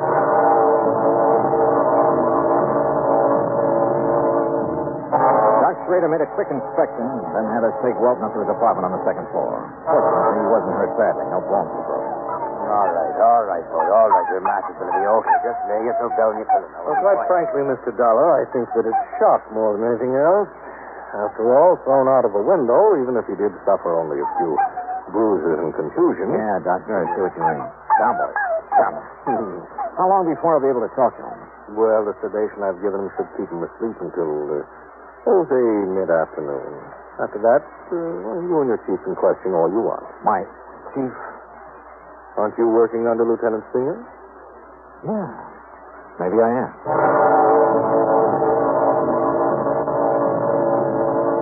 Randy Singer himself came over and took charge.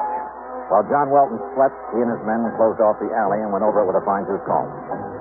Meanwhile, since Welton had all the police protection he could possibly need, and then some, I went out and grabbed a bite of lunch. That's item 2, $1.75. Then I took a cab, item 3, $1 even, to the alley off First Avenue where Welton had witnessed the murder the week before. Just why, I don't know. But I'm sure glad I did. Yeah. Because of a crew working on the streetlights who came up with some rather interesting information. I'll tell you what I mean later. In any event, it led to item 4, a dime for a phone call. You know, a fellow in my business has to have some rather strange contacts. My call was to one of them, to a man Lieutenant Randy Singer would have known by name, at least, would probably have liked to get his hands on, or, more to the point, would like to have had some concrete evidence against for a number of things. My contact's name was Smokey Joe Sullivan, ex-counterfeiter, ex-bootlegger, burglary suspect, numbers racket, a man who's been picked up on more petty charges than you can possibly think of. Yeah. In a city with an underworld the size of New York, a man like Smokey's good to know. On occasion.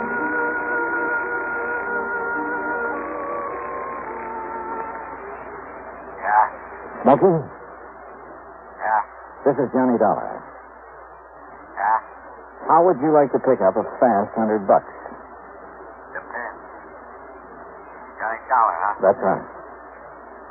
How I know? I'll be standing in the lobby of the Hotel Lexington. Come on over and see for yourself. Well? Maybe I will, maybe I won't. If there's any coppers around here. Oh, come on, Smokey. You know me better than that. Yeah? I'll see you in the lobby of the Lexington. Maybe. Item 5, $1.10 for a taxi over to the Lexington, where I waited. An hour, 2 hours. No sign of Smokey. Then suddenly I realized why. There must have been somebody important there in the hotel, for outside at the curb was a police car with a man in a uniform at the wheel. No wonder Smokey hadn't showed. I sauntered out to 3rd Avenue, started around the block. And sure enough, at the first newsstand, a figure that had been hiding behind a newspaper fell in step with me. What took you so long to spot that copper sitting out front, Johnny? Now, look, Smokey, I asked you if you'd like to pick up a fast C-note. Depends, Johnny. I need some information.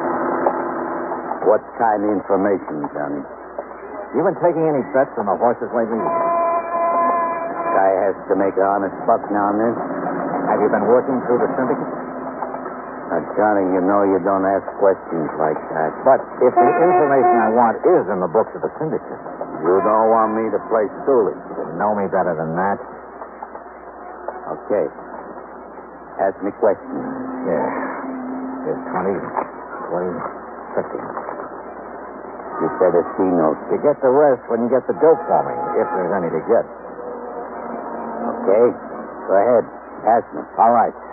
I want to know how much money, if any. I may be playing the wrong...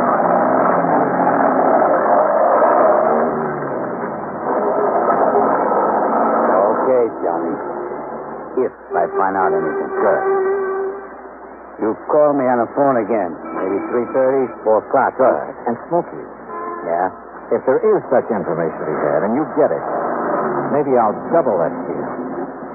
Okay, Johnny.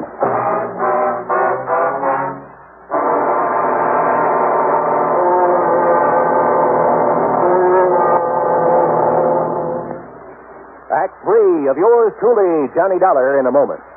Times have changed, and so has the man. Thaddeus Lowe, in the year 1861, organized what has been considered the first airborne reconnaissance unit of the United States Army. His craft? A balloon, which was in constant use during the Battle of Richmond, making observations every 15 minutes. But because of the balloon's limited maneuverability and extreme vulnerability, military thinking and interest soon switched to the heavier-than-aircraft experiments being conducted by the Wright brothers at Kitty Hawk, North Carolina. Finally, in 1909, the Army accepted the Wright brothers' 42.5-mile-per-hour aircraft. Contrast this with the faster-than-sound aircraft, the supersonic speeds of our modern planes. Contrast the skill, the technological know-how of the modern airman with that of the pioneers. You'll agree, I'm sure, that times have changed, and so has the man. And now, Act 3 of yours truly, Johnny Dollar, and the Wayward Killer Matter.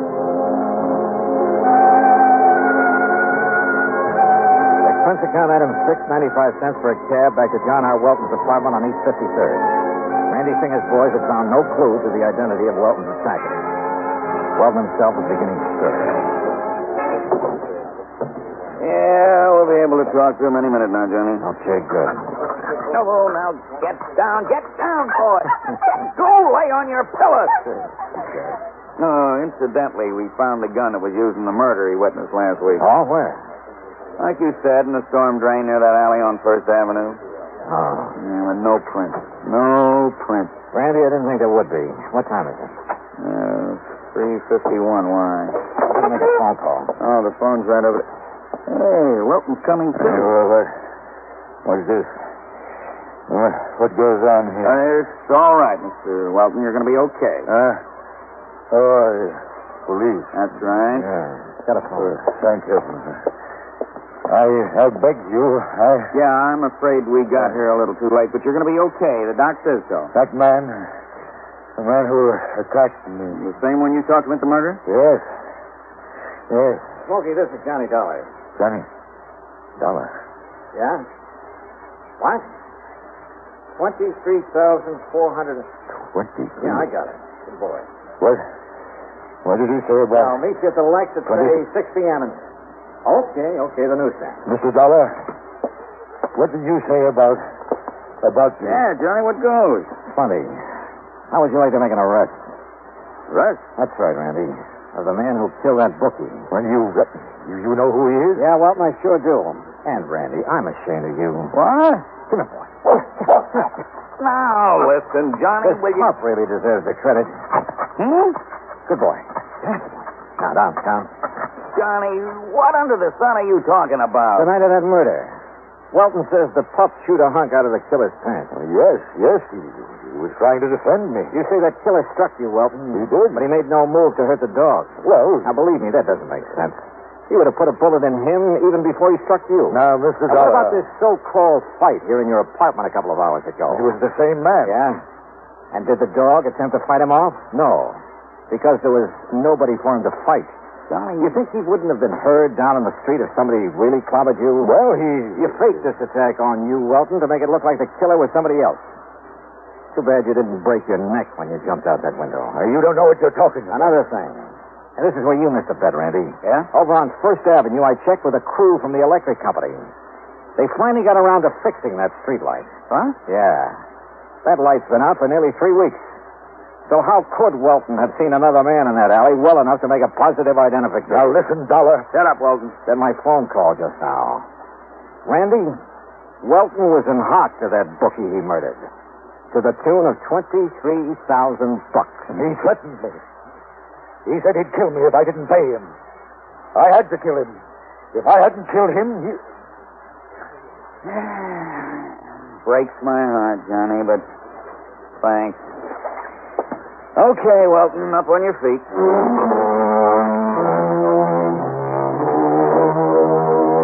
Item 7, $65 even for a night on the town. Randy needed some relaxation. Item 8, $200 to Smoky Joe Sullivan. Expense account total, including a trip back to Hartford, $315.17. And don't forget that $2,000 you promised me. After all, Welton's still alive. For a while, at least. Yours truly, Johnny Dollar.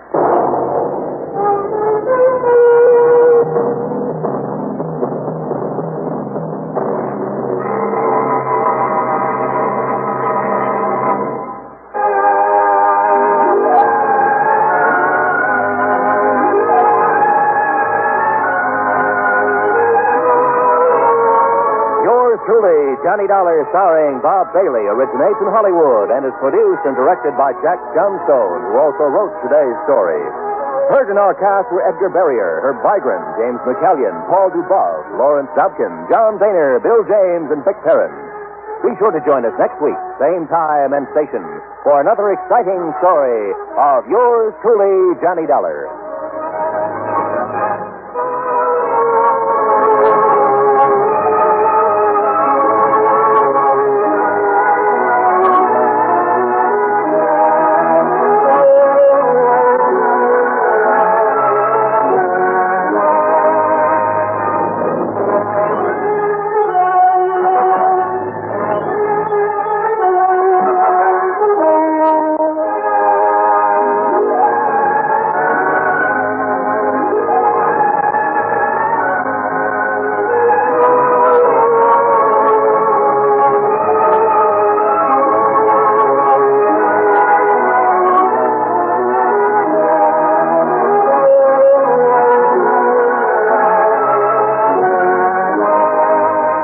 Johnny Dollar has come to you through the worldwide facilities of the United States Armed Forces Radio and Television Service. From Hollywood, it's time now for...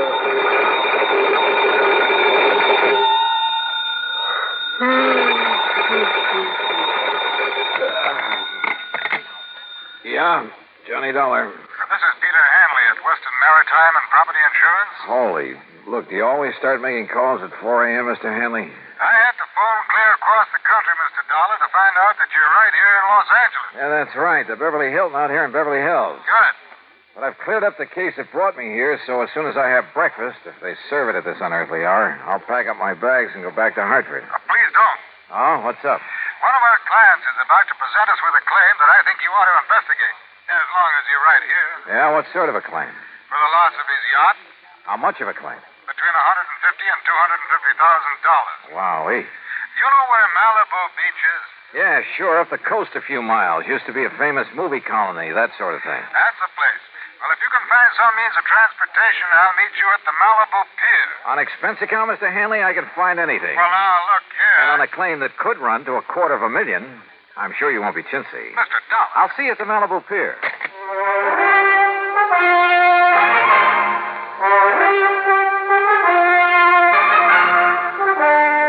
Bob Bailey in the exciting adventures of the man with the action-packed expense account. America's fabulous freelance insurance investigator. Yours truly, Johnny Dollar.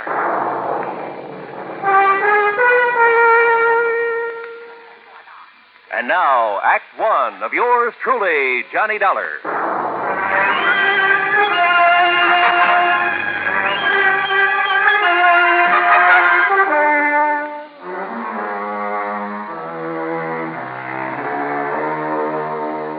Expense account submitted by Special Investigator Johnny Dollar to the Western Maritime and Property Insurance Company, Los Angeles, California.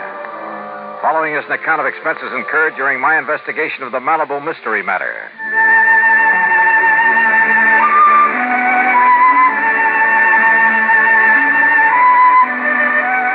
Expense account item 1, $2.25 for a fancy breakfast in my room at the Beverly Hilton. Item 2, $50 deposit on the best-looking rental car I could find. I drove out Santa Monica Boulevard to the Coast Highway, then north along the edge of the Blue Pacific, some 12 or 13 miles to Malibu, where a long fishing pier stuck out into the ocean. Cars were parked for half a mile on either side of the pier entrance, and it looked as though half the population of L.A. was crowded out on the pier itself. Thanks to an ambulance that pulled away from the curb and headed south toward town, I found a parking space.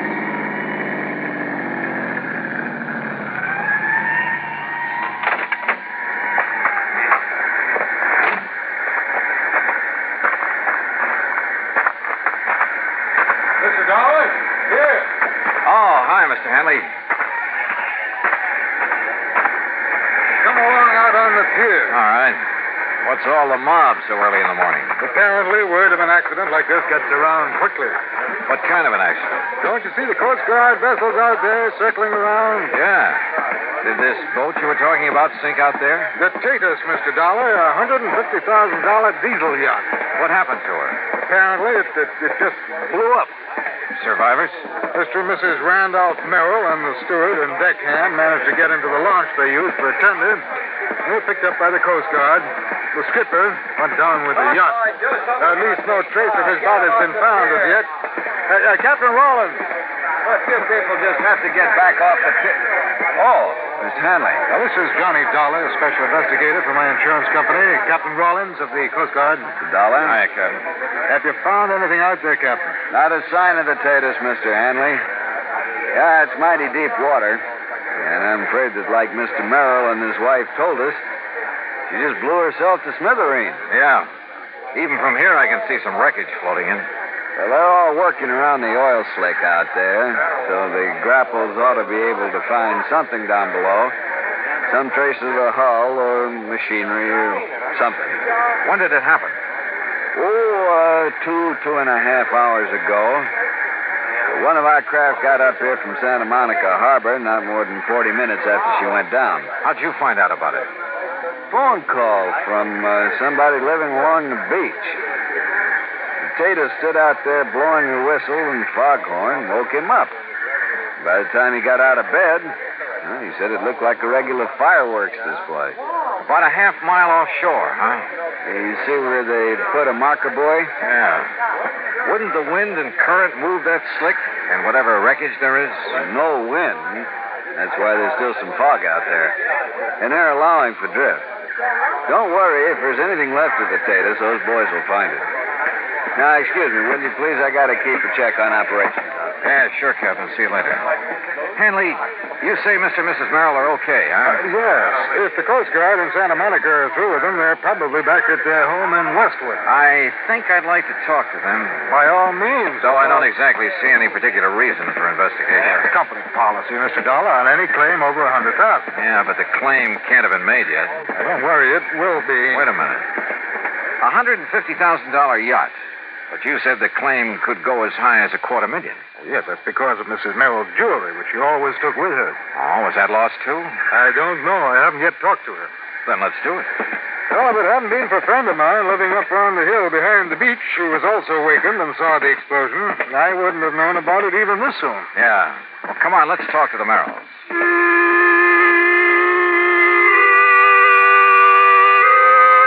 Pete Hanley had his own car, so I tailed him to the Merrill home in Westwood. It was in a nice, but certainly not a fancy section. I'd have thought a man with a $150,000 yacht would live in the snooty Bel Air property, the Brentwood Hills, Pacific Palisades. One of the sections that displayed a little more wealth. However, Mr. Merrill pretty well explained it. And quite frankly, when I had to take such a loss in selling out my plastics business, I decided we'd better retrench a bit. And really, Mr. Dollar, I don't miss that lovely big place we had in Bel Air one bit. After all, there's just the two of us, and we don't do a lot of entertaining. More coffee? No, thanks. As a matter of fact, Dollar, I was thinking of selling the taters for, well, to be frank about it, for purely economic reasons. Oh? Wouldn't it have been pretty hard to get your price for a boat like that? Possibly. Quite frankly, the maintenance on it alone became quite a burden after I lost my business. But no matter. Now the insurance will pay for her. Mr. and Mrs. Merrill, there is one thing that I must find out. Yes, Mr. Hanley. Mrs. Merrill's jewelry. No, thank heavens. No, that's safe. Oh, careful, dear, of the glass top on that table. Oh, I'm sorry. No, you see, Mr. Hanley, the jewels were the first thing I thought of when the engine on the Tatus started making funny sounds and woke me up. Well, I am glad of that. Here they are. All safe and sound in the little casket I keep them in. Oh, look at them, Mr. Dollar. Aren't they beautiful? Yes, very. But now suppose you tell me just what happened out there on the yacht. They said they'd been cruising peacefully up the coast, all hands on board asleep except for the skipper at the wheel. Then the engine started making strange sounds, shaking the whole yacht. The Merrills and the crew jumped out of their beds and rushed on deck. By then, the captain had discovered something wrong with the fuel system, so he ordered them off from the tender while he tried to operate the extinguisher system. Then, barely minutes after they'd cleared her side, came a series of explosions. And that was the last they saw of the Tatus and her captain. As for the Merrills, they were humbly glad they'd been lucky enough to escape. Lucky? Suddenly, sitting there, idly toying with the jewels, I discovered something that... Yeah, believe me, this case did need investigation. Needed it bad.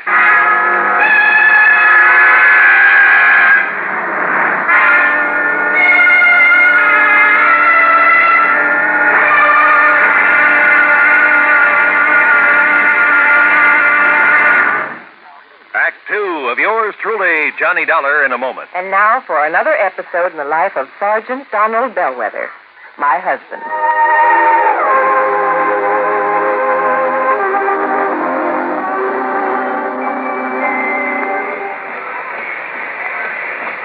Hi, honey. Did you fix the windshield wipers? I sure did, Reba. How's that?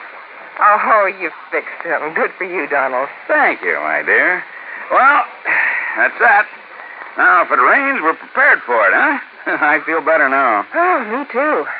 A driver has to see the danger if he expects to avoid it. That's right. And also keep the back and side windows clear in rain and snowy weather. That's right.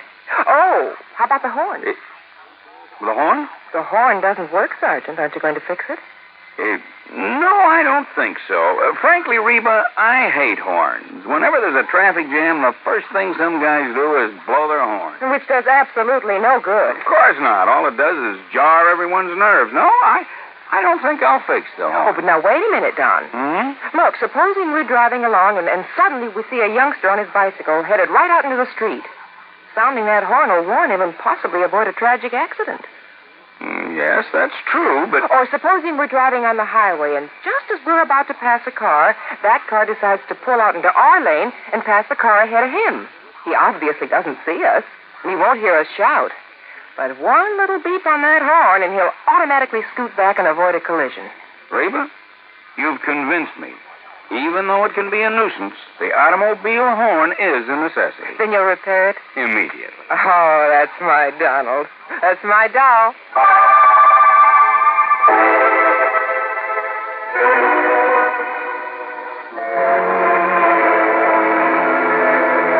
And now, Act 2 of yours truly, Johnny Dollar, and the Malibu Mystery Matter.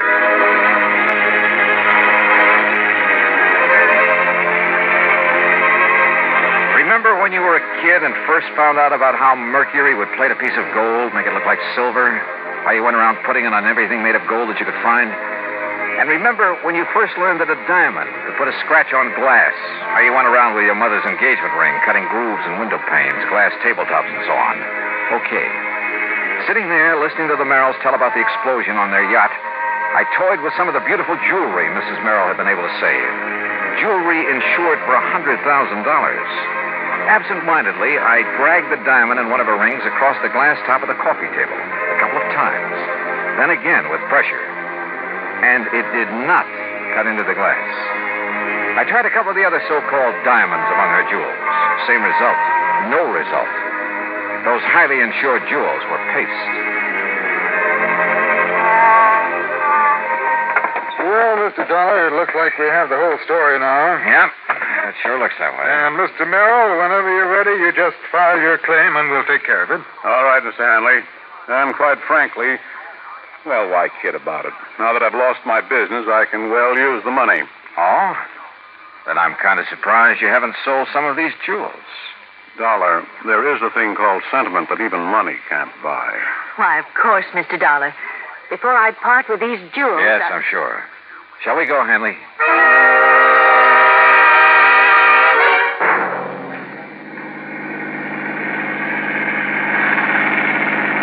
But if you're perfectly satisfied with the Merrill's account of the wreck, why go back to Malibu?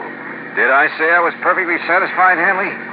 Look, wouldn't you feel a lot better if that wreck could be located, maybe brought up for examination? Well, yes, but you're certainly lucky Mrs. Merrill saved that fortune in jewelry. What jewelry? What are you talking about? You saw it yourself. Did I? And it's covered for $100,000. That jewelry that she showed me? Of course. What are you getting at, Dollar? Look, I take it Merrill's business came a cropper, huh? Why, yes, he simply bit off more than he could chew. You know, overestimated his market, overexpanded. Matter of fact, I've been thankful these past couple of years that I didn't fall for his pitch and invest in it. Merrill's quite a promoter, you know. You mean a crook? Well, I didn't say that, no, but his Bel Air estate, where they used to live, his yacht, her jewelry, that sort of thing. They were all to impress the people he got to finance his ventures. A real fast guy was somebody else's buck, huh? Yeah, I guess you could say that about him. So that's why you wanted me to investigate this so-called accident to his yacht. No, not at all, as I told you. What do you mean by so-called? Hanley, you say a friend of yours actually saw the explosion. That's how I learned of it almost as soon as the Coast Guard. But no, and if you know the address, that's where we're going. I told you, he lives up on a hill overlooking Malibu Beach. Only first we're going to stop at the Santa Monica Coast Guard station and pick up a chart or two. Why? Also, if you know a good surveyor, we'll take him along with us. Dollar? Yeah, Hanley? I've got an idea that may save your company a lot of money.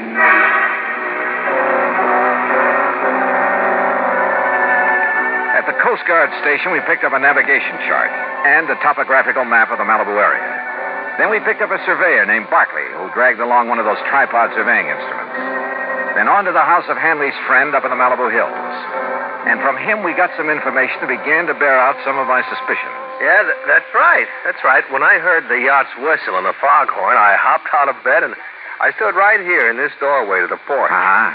Leaning against it the way you are right now, Mr. Duncan? Yeah, that's right, yeah. Well, of course, it was so dark, it was so foggy out there over the ocean. I was about to go back to bed, and then, boom, the boat exploded. Where? Oh, I can tell you exactly where. From here, that is. What do you mean? Well, the flash it made. It was, right square between those two trees. All right, Mr. Barkley. Set up your transit and get a line on that. Yep. Then plot the line on this map. Right. Dollar, look. You look, Hanley. See that marker buoy where the Coast Guard boats are looking for the wreck? Well, the line Mr. Dobkin has given us is nowhere near that. Well, yeah. Mr. Dobkin, do you suppose any of your neighbors heard the noise and got up for a look?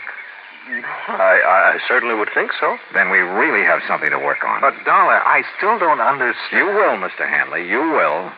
Plenty. Act 3 of yours truly, Johnny Dollar, in a moment. Times have changed, and so has the man.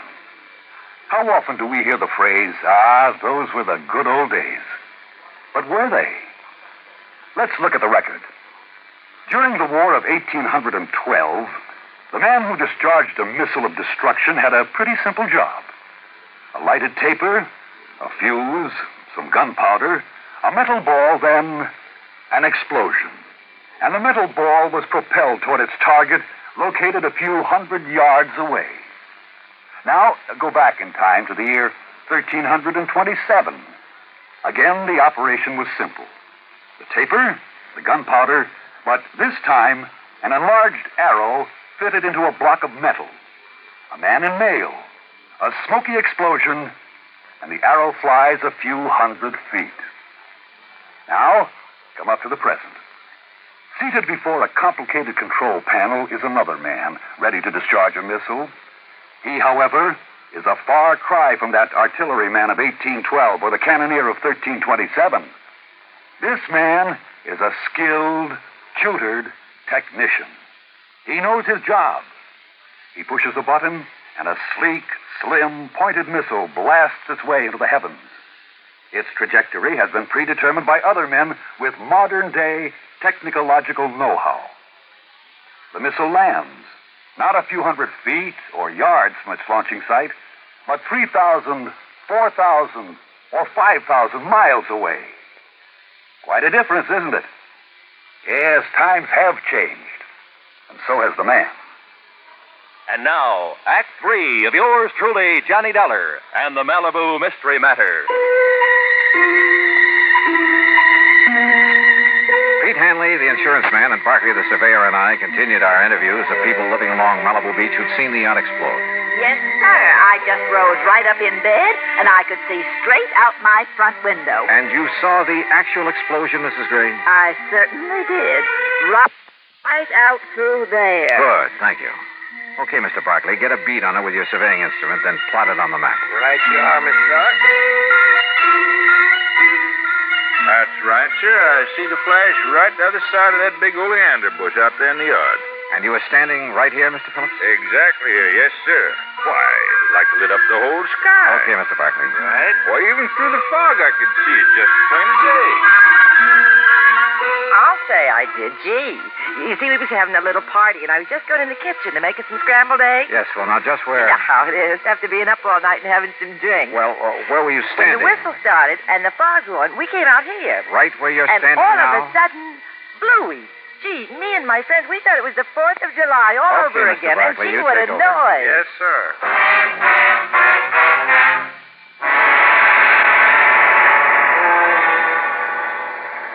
So according to our survey, Captain Rollins, your boats have been looking in the wrong area for that wreck. Yeah, Mr. Dollar, according to this chart the surveyor made, the Tatus went down right on top of Calico Rocks. That's a formation only about 30 feet below the surface. That means that our divers will have no trouble at all finding the wreck. Then go to it, Captain. We'll be at the Beverly Hilton. Let me know what you find. Will do, Mr. Dollar. Item 3, $5.25 for some lunch. Then we went up to my room and waited. Finally, a couple of hours later, came the call from Captain Rollins. No, Mr. Dollar, our divers didn't find a sign of her, not a sign of the Tatus or any part of her, but Yes, Captain? we did find a lot of, well, they looked like heavy cans that had burst open. Like maybe they'd contained some kind of explosive? Exactly like that, and some heavy logs and tie chain wedged into the rocks, like an explosion had driven them in. A raft? Maybe loaded with dynamite or something to make the explosion everybody saw? Exactly. But what I don't understand is the oil slick we found, the wreckage floating around. Captain, I think that oil slick and the flotsam were planted out there. Well, then listen. Look, check every port on the Mexican coast, large or small, for the Tatus. I'll talk to you later. Come on, Hanley. We're going out to see the Merrills.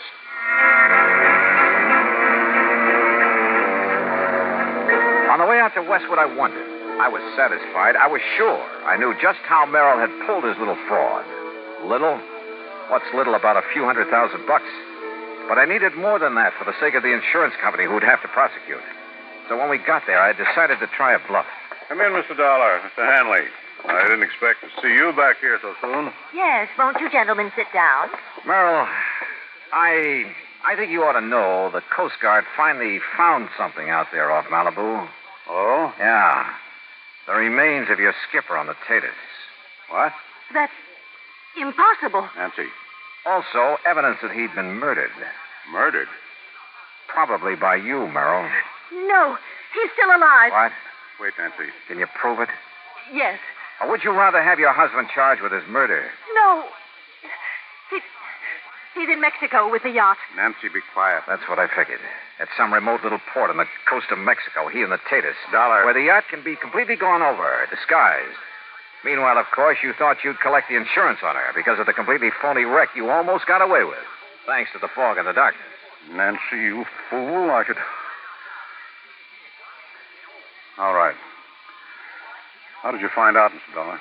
Your wife's phony jewels tipped me off that you're not exactly paragons of virtue.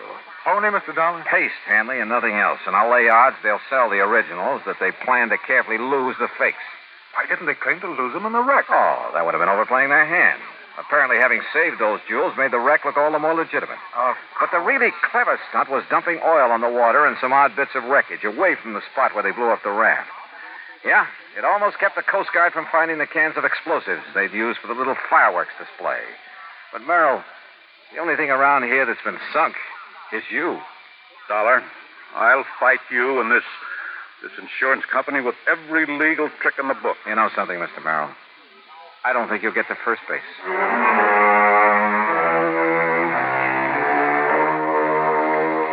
Yeah? When a crook tries to pull a fast one on an honest insurance company, well, you'll see what I mean when the courts get through with Merrill and his wife. Expense account total, including mileage on the rental car and a couple of extra days at the Beverly Hilton, $101.50. Yours truly, Johnny Dollar.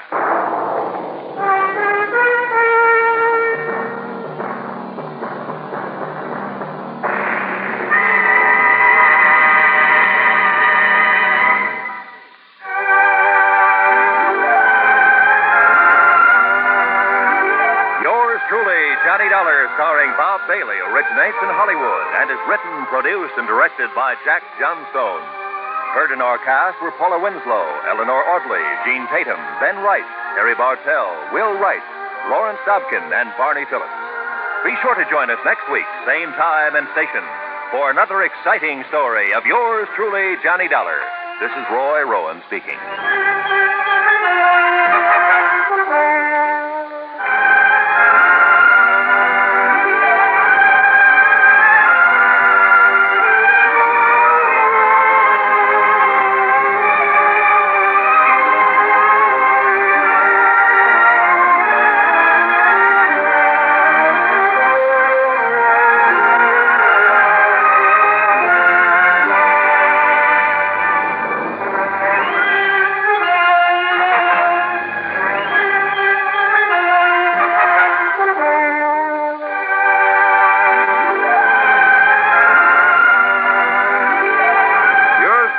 Johnny Dollar has been a presentation of the United States Armed Forces Radio and Television Service. From Hollywood, it's time now for Edmund O'Brien as Johnny Dollar. This is Bruce Hardwick, Mr. Dollar. Do you remember me? I think I do. You're with the Corinthian Life and Liability, aren't you? That's right. We have some work for you if you aren't busy. I'm not. Shoot. Good. Our New York office got a call from the police this morning. They had investigated some trouble on the east side and found one of our policies at the scene and wanted to find out what the company knew about the man it covered, which was very little. Well, what kind of trouble was it? Nobody seems to know. All the signs of murder, I understand, but no body. Will you go down and see what you can make of it?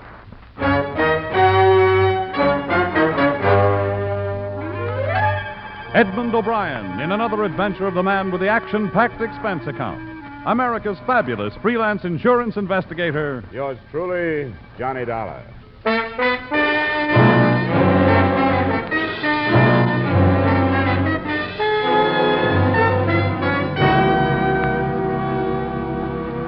Expense account submitted by Special Investigator Johnny Dollar to Home Office, Corinthian Life and Liability Insurance Company, Hartford, Connecticut.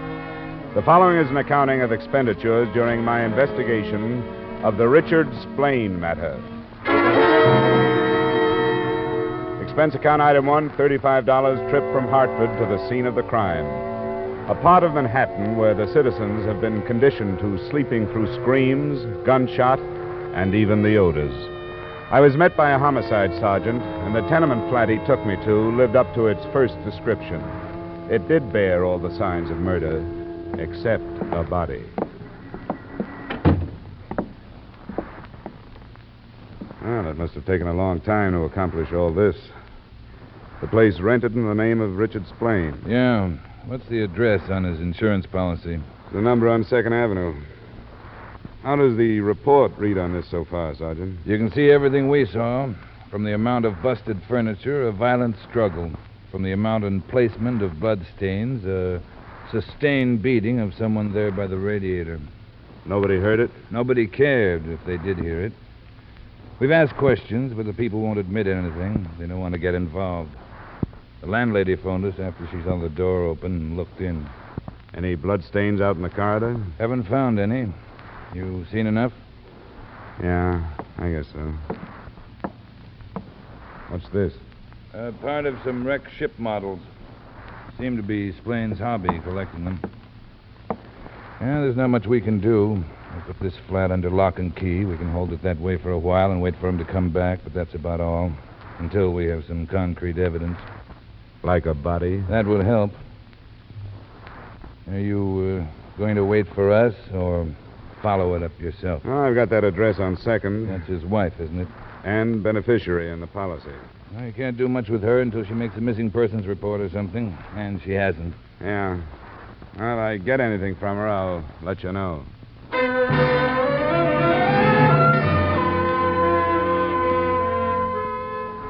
Expense account item 2, $1.50 taxi to the 2nd Avenue address.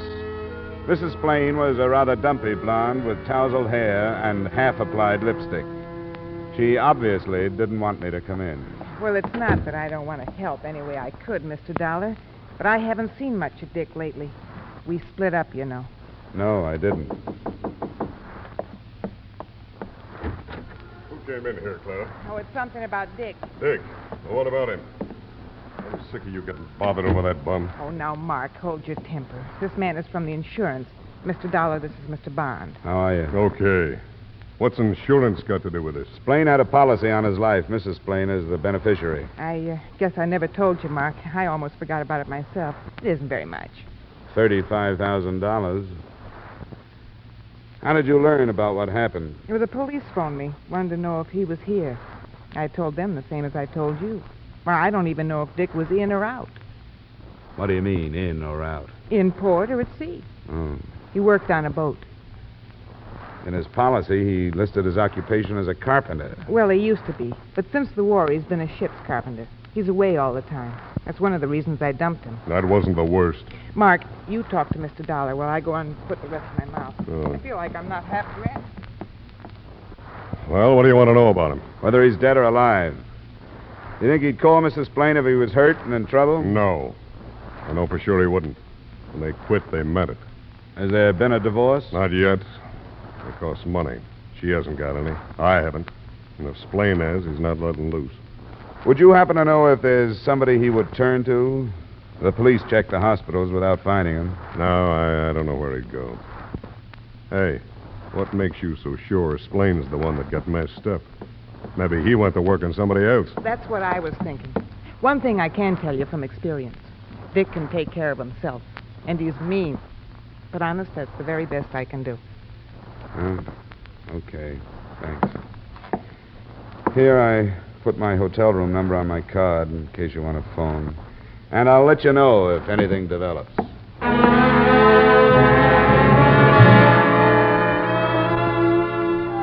Expense account item 3, $1.50 to Splain's flat.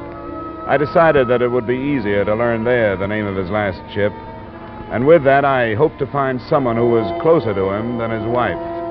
Sergeant Burns was no longer there, but a lie or two got a pass key from the landlady, and I went in. The top drawer of a battered bureau produced not only what I was looking for, but more. The name of the ship was the Tangier, and an envelope that contained a seaman's papers also contained a small address book with enough names and addresses to keep at least one investigator happy. I started to jot them down, but got no more than halfway through.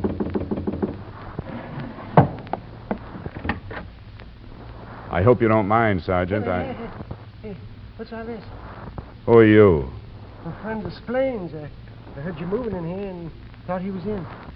What happened? Shut the door. What a mess. Nobody seems to know what happened.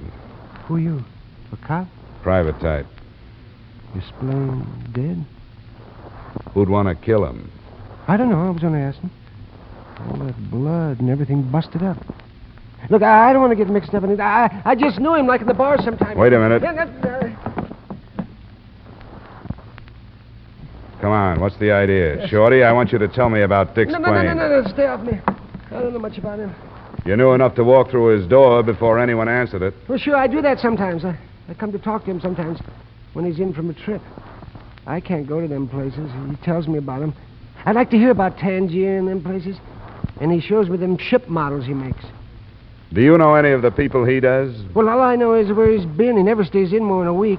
He eats at Sweeney's sometimes. That's just across the street. I can't help you, mister. Let me go. What's your name? It don't make no difference what my name is. I don't want to get mixed up in something I don't know anything about. Come on, now, please give me a break, will you? Okay. Hey, what are you reaching for? My wallet. Will $10 pay for your time? Sure will. Thank you. You're a good guy. I'm sorry I can't help you more.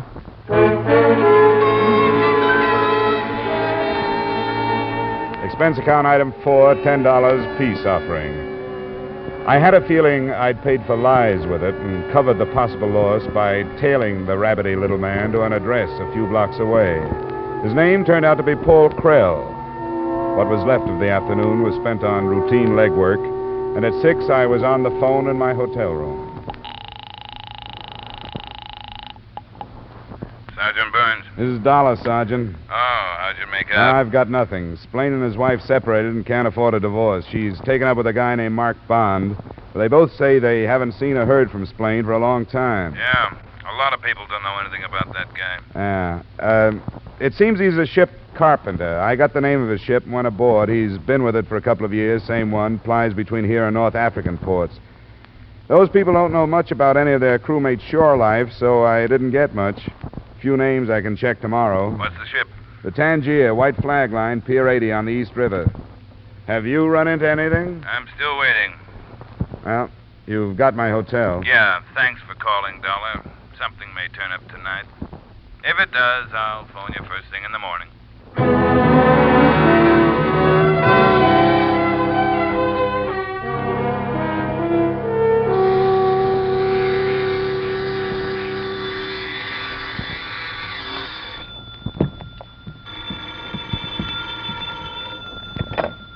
Johnny Dollar. This is Clara Splain, Mr. Dollar. Oh, hello. I gotta see you right away. Sure, what's up? They arrested Mark. You know, you met him. Yeah. They found your husband? Yeah, last night. I've been down to the morgue already this morning to identify him. Yeah.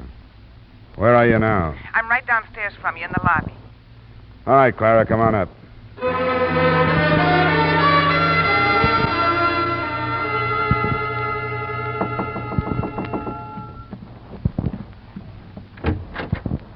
Come on in. What'd you tell him about us, Mark and me? Nothing that would put the heat on Mark by itself. If they're holding him, they must know more. I think he's lying myself. He couldn't prove where he was when the police said my husband died. Are you sure you didn't mention that $35,000 policy to Mark? I don't think I ever did.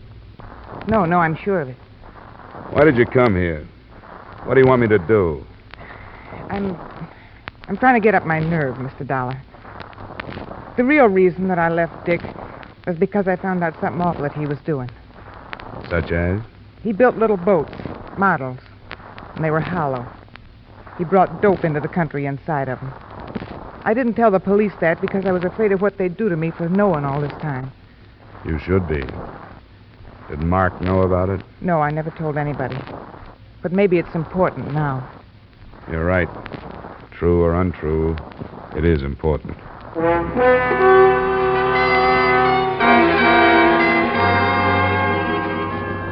On the way back to the Splain flat, I lined up the things that bore out her story. 1, the remains of the ship models in his wrecked room.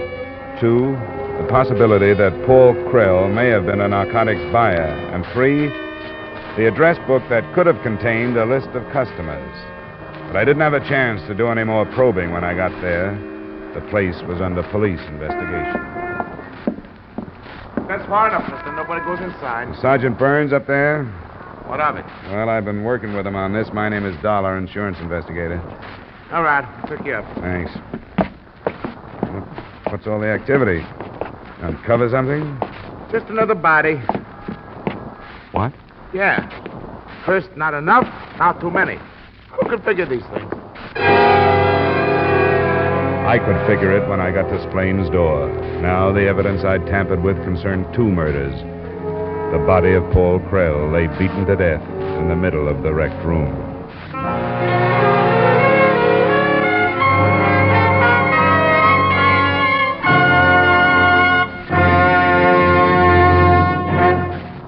In just a moment, we'll return to the second act of yours truly, Johnny Dollar, starring Edmund O'Brien. But first, how's for trying to sing it again tonight? $5,000 in cold, hard cash and $10,000 in fine prizes are waiting for the CBS listener who can solve the Phantom Voice mystery. Van Seymour will be on hand with those coast-to-coast phone calls again. Alan Dale, Eugenie Baird, Bob Howard, and the Riddlers will be making the music. And remember, there's many a fine prize for solving the tuneful riddle songs that lead to the Phantom Voice mystery. It's an hour of fun and music to entertain you and perhaps pay off every Saturday night on most of these same CBS stations. Here's Sing It Again tonight, won't you? And now with our star, Edmund O'Brien, we return you to the second act of yours truly, Johnny Dollar.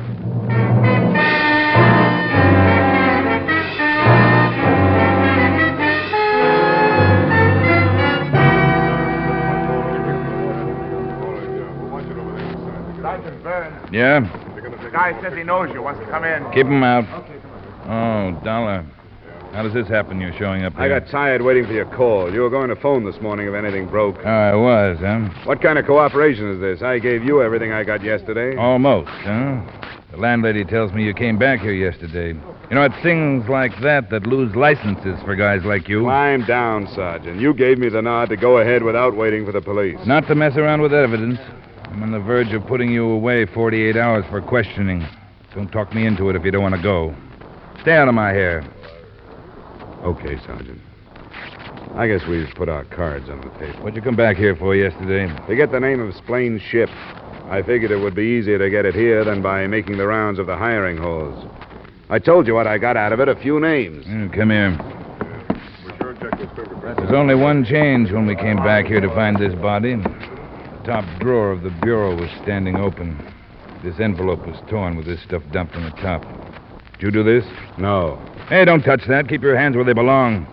We're dusting that stuff for prints. Sorry. I guess I'd better get out of here, Sergeant, before you and I lock horns. You're beginning to make sense, Dollar. I thought I was, too, at least hoped so. The notebook from which I'd copied the list of names and addresses wasn't among the other articles dumped on the bureau top. But Sergeant Burns' threat to hold me for 48 hours made it easy to keep my mouth shut about it and about my having met Krell.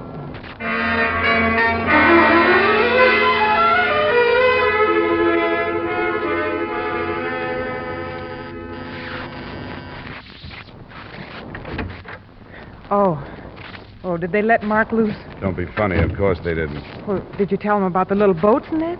I thought it was better not to. There's been another murder at your husband's place. Who? Little guy named Paul Krell. That name mean anything to you? I never heard it before. What's it all about? A lot of people are wondering. Where was Mark Bond last night? They don't think he did that one, too. I didn't ask. But I know how their minds work. They'll accuse Mark of going back to cover tracks. Where was he? He was right here with me. Any witnesses to prove that? There's me. I know he was here, don't I? Under $35,000 circumstances, that's hardly enough. How do I know this narcotics tale of yours is true? I don't get it. Why would I admit it if it wasn't true?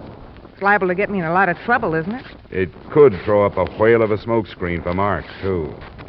All right, I'll show you something. I got one hid in the closet. It's in here someplace. Yeah, here. This one he called a frigate. First, you have to set it on something. Yeah, then you twist this thing, a mast, I think. Yeah, this part opens up. Let me see that. That's pretty. Dick was always good with his hands. This is the only thing of his I got. Well, maybe a chemist can prove whether or not it carried narcotics. I can't. But assuming that was the case, who did he sell to? I don't know. I didn't want that kind of money, and the minute I found out one night, I told him to get out and never mention it again. That's too bad. If he was cutting in on a combination, that might account for his death. But if he was playing ball with them, it's something else. Which brings us right back to your boy, Mark. Have you thought of that? I know he didn't do it. If I thought he did, would I look you up? I'm taking the other approach. If he was innocent, why would you bother tossing me this model ship bone to chew on?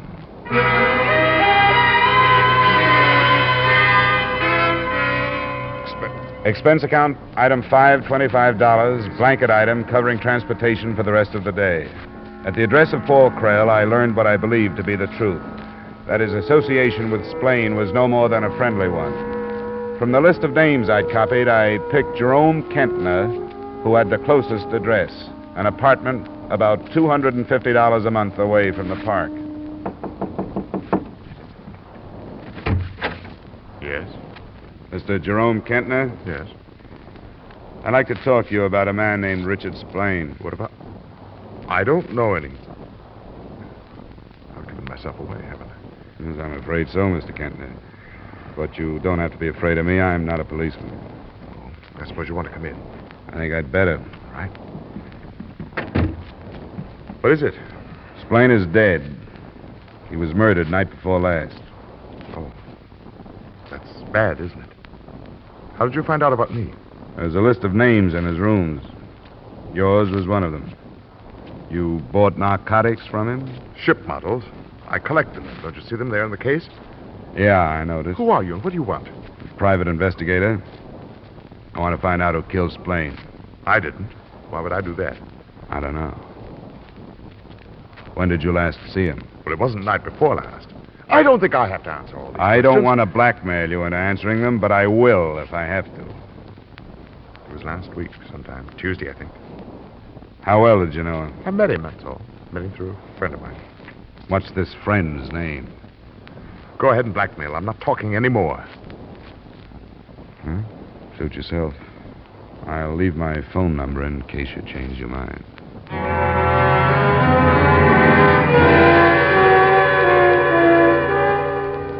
The next two stops yielded nothing. The names were either conveniently or coincidentally out of town.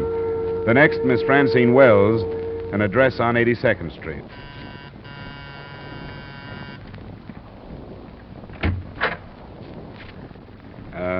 Miss Francine Wells, please. In regard to what?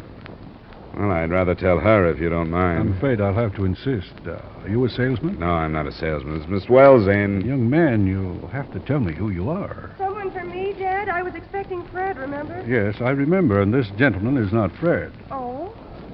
Good afternoon. Hello. I'd like to talk to you if I could, Miss Wells. What about? I don't know you, do I? No, you don't, but it's important that I speak to you in private if possible. Dad, be a good guy and go in the other room for a minute. And leave you alone with this stranger? I will not. Come on, it's probably something about work. Oh, if it is, why must it be so private? I'll tell you later. And if I need help, I'll scream. No, if it is that private, keep it low. He'll be listening. What's it all about? Richard Splain. Who? Richard Splain. Who did you ask for here? I mean, there's been a mistake. You must have come to the wrong place. If your name is Francine Wells, I haven't. It was that name and address I found in this flat. How on earth would my name and address get into the apartment of a man I never heard of? Unless we have mutual friends or something. Well, maybe you do. Your name was only one of a dozen or more. I don't understand at all. Who is this Richard Splain? Well, maybe you knew him without knowing his name. He sold narcotics. He's been murdered. No. What'll I do? I am a pushover for a shocker, aren't I? I'm sorry, it just worked out that way. You aren't sorry. Well, sit down. I guess you're going to stay a while. I'll stand up. I knew this day would get here. I dreamed about it. Here it is. What happened? Well, I'm not being paid to press the narcotics charge. I'm trying to find out who killed him. Being paid? By his insurance company. When did you see him last? A day or two ago. What are these names you mentioned? So far, all customers. You have the list? I made a copy of it. And you think that one of them is the name of whoever killed this Splain? I really didn't know his name. How did you run into him? I don't think that's important. I was introduced to him by a friend. Not a man named Mark Bond, by any chance? Or a woman named Clara, Splain's wife? No, I don't know anything about him. Just enough to watch for the date of his ship when it was due to arrive. I suppose the government men will be the next to show up at my door. It's not up to me. I can't promise you any help, but I want you to look at this list of names and tell me if you know any of them. Anything I can do, I will do. No, I don't know any of them. I feel sorry for them. I don't want to sound as if I feel sorry for myself. I don't. I was going to say I thought he deserved to be killed, but it's not his fault any more than it's the fault of... Oh, what difference does it make? I want to leave my card with you in case there's something you haven't told me. I'll jot down my hotel.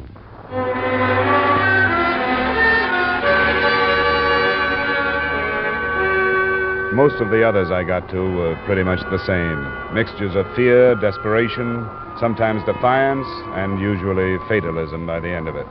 I arbitrarily set the name J.L. Tucker as the last for that day. He lived in a cold water spread close to Greenwich Village, and he was different. Doesn't make any difference who knows it. I've been through these things before, so you're wasting your time. You ask me how I got in touch with Splain? I knew his wife, that's how. She was shilling for him before they got tired. Go ask her. Here's her address.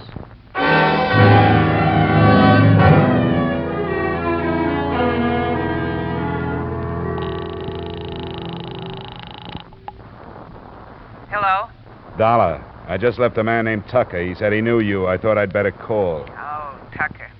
How'd you find him? He tells me you made the contacts for your husband before you separated. That's a lie. Why would he say it? Well, I knew about Tucker. One night it came up. He admitted he was looking for somebody, and, well, I told him about Dick. I didn't know what I was doing. I was stiff. I've spent a long day, and we're back to you, Chubby. Now, look, don't decide to leave town.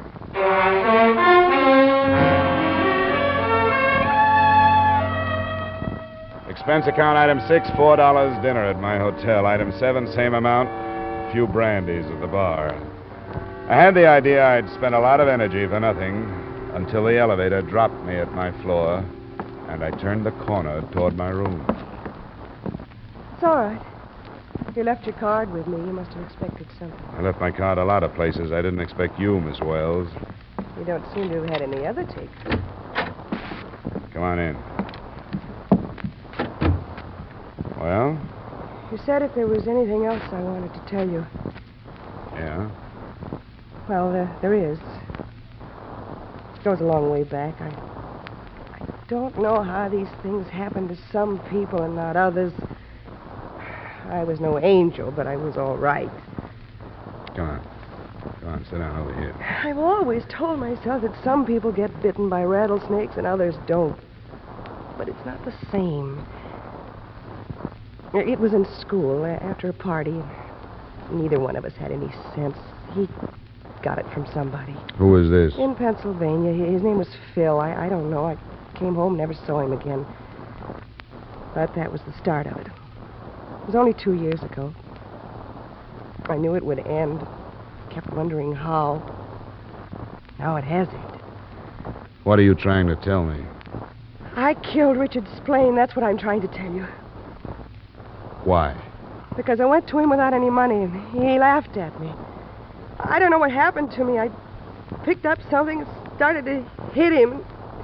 I hit him. Why didn't you tell me this before? Because I thought I could go through with it. But I can't. If it happened this time, I don't want to go on anymore. I went to him without any money, and I picked up the first thing I touched and started to beat him. What was that? I don't even remember. An andiron? Yes, I think that's what it was. And Paul Krell, you killed him too? Yes. I don't know. Yes, I did. I must have. And I don't care. I don't care. Well, that was a good try, but it won't work. This wasn't a woman's killing, no matter how desperate she was. You want me to go? Or do you want to stay here? Please, I did it. I did it. Isn't that enough? Haven't I done enough? Yeah? Yeah, I'm afraid you have.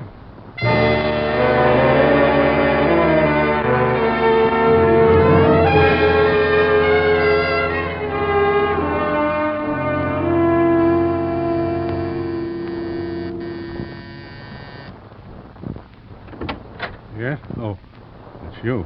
Where's my daughter? I want to talk to you about her. Where is she?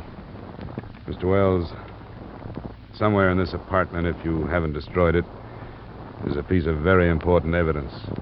What's that you say? A notebook containing a lot of names, among them your daughter's. Oh, she told you this? Hardly. She was trying to protect you. She confessed to killing Richard Splain. They haven't arrested her? Not yet. She was lying, you know that. I'm afraid I do, Mr. Wells. Oh, I'm glad. I told her about it after I heard you leave. Are you married? No. If you were, and you were my age, and had a daughter, you'd understand. You know what it's like to watch her change. I didn't know for a long time. I wondered, and I followed her. And when I learned the truth, I killed him. Surely you don't blame me.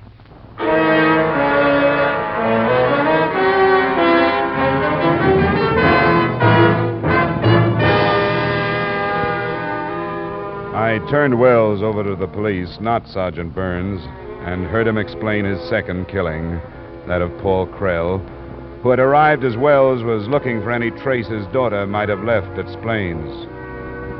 Remarks? Don't question the policy payoff to Clara Splain, in spite of the fact that she hardly deserves it. Expense account item 7, same as item 1. Expense account total, $375. Yours truly, Johnny Dollar.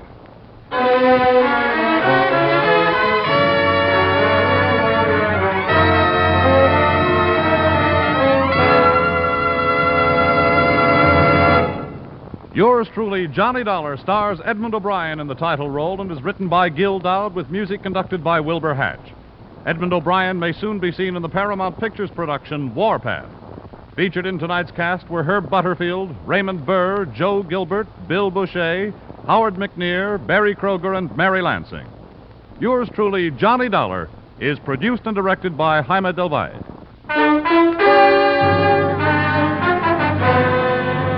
This is Bob Stevenson inviting you to join us next week at this time when we'll again bring you Edmund O'Brien as... Yours truly, Johnny Dollar.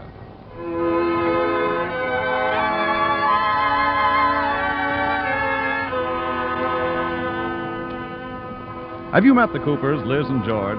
They're the young married couple who keep things humming and keep you laughing in that hilarious domestic comedy, My Favorite Husband, broadcast every Saturday night over most of these same CBS stations. So tune in every Saturday night to My Favorite Husband. And now stay tuned for Vaughn Monroe's Caravan, which follows immediately over most of these same Columbia stations. This is CBS, the Star's address, the Columbia Broadcasting System.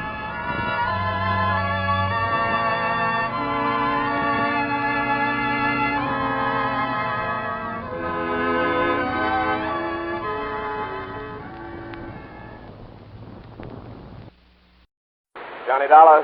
Bob Douglas, Corinthian Light, Johnny. How soon can you leave for California? Right away. My right big toe needs defrosting. What's the matter? A policyholder, young fellow named Jefferson, went west on an oil deal and he's disappeared. It might be murder. Well, I guess I'd better pack 2 shirts. Looking for one man in a big state like California can be murder.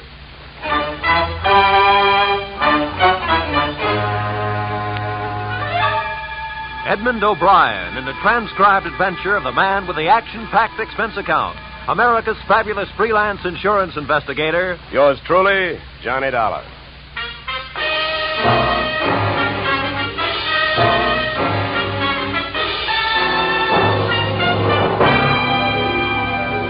Expense account submitted by Special Investigator Johnny Dollar to Great Corinthian Life Insurance Company, Hartford, Connecticut. The following is an accounting of my expenditures during process of search for your missing policyholder, youthful millionaire Alec Jefferson, or how they were drilling for oil, for what they struck was me. Expense account item 1, $186.13. Airfare, Hartford to Los Angeles. Item 2, $15. Hire car, airport to office of Rebel Wildcatters Incorporated on potential oil land in the New Hall Saugus district. I arrived at 9:30 a.m. A handful of dirt dentists were hard at it, drilling at a rig not 30 feet from the shack-type office. Pull it over, will you? Better stand by, driver. My man may not be here.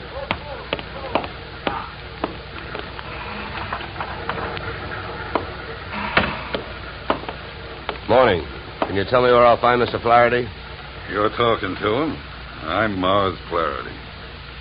What can I do for you? My name is Johnny Dollar, Mr. Flaherty. Yeah. I've been sent out here by the Corinthian Life Insurance Company to see if I can get a track on your partner, Alec Jefferson. I see. Well, it's their money you're spending, Dollar, so I don't care much if you waste it. But if you don't mind my saying so, I do think you're going to be wasting your time. Well, I get paid by the day. Then I guess you don't mind wasting time. Oh, look, don't get the idea I'm just naturally pessimistic. I'm not. It's just that I've already done a lot of looking for young Jefferson, and when that bird flew to Coop, he didn't leave a feather you could trace him by. Well, do you have any objection to giving me a few details? No. Sit down. Not at all. Thank you. To save time, maybe I'd better tell you what I already know. Well, it can't be much. It isn't. I suppose you realize Corinthian Life is the administrator of Jefferson's father's estate. Yeah. I know that. Well, having charge of the money, they naturally know that young Jefferson financed this operation. That's right. His money, my experience. The only thing we needed was a little more luck. Well, there you have it. That's all I've got. What can you tell me? That whatever young Alexander got, he was asking for. For a guy built like a cream puff, he got mighty strong around here. Around an oil field, that isn't healthy even for a big guy. How do you mean he got strong? Too much money, too much opinion. That mixed up with too many other men's women can mean trouble for anybody. Any particular women? Too many. Mind telling me who they are? No. Matter of fact, I got a list right here. Yeah, you can have it. I already tried it. Just one more thing. Yeah? How and when did he drop out of sight? A week ago last night. Yeah, he left here at 5 o'clock for his apartment on the Sunset Strip in Hollywood. He never got there. I checked that, too. Here, yeah. Give me that paper back for a minute. I'll write down the address. Thanks. Well, I'll be around. Oh, by the way, the first thing we try to figure out in my racket is who would benefit most. How would you like to have him found? Dead or alive? Either way, Dollar. I can take it. I've lost partners before.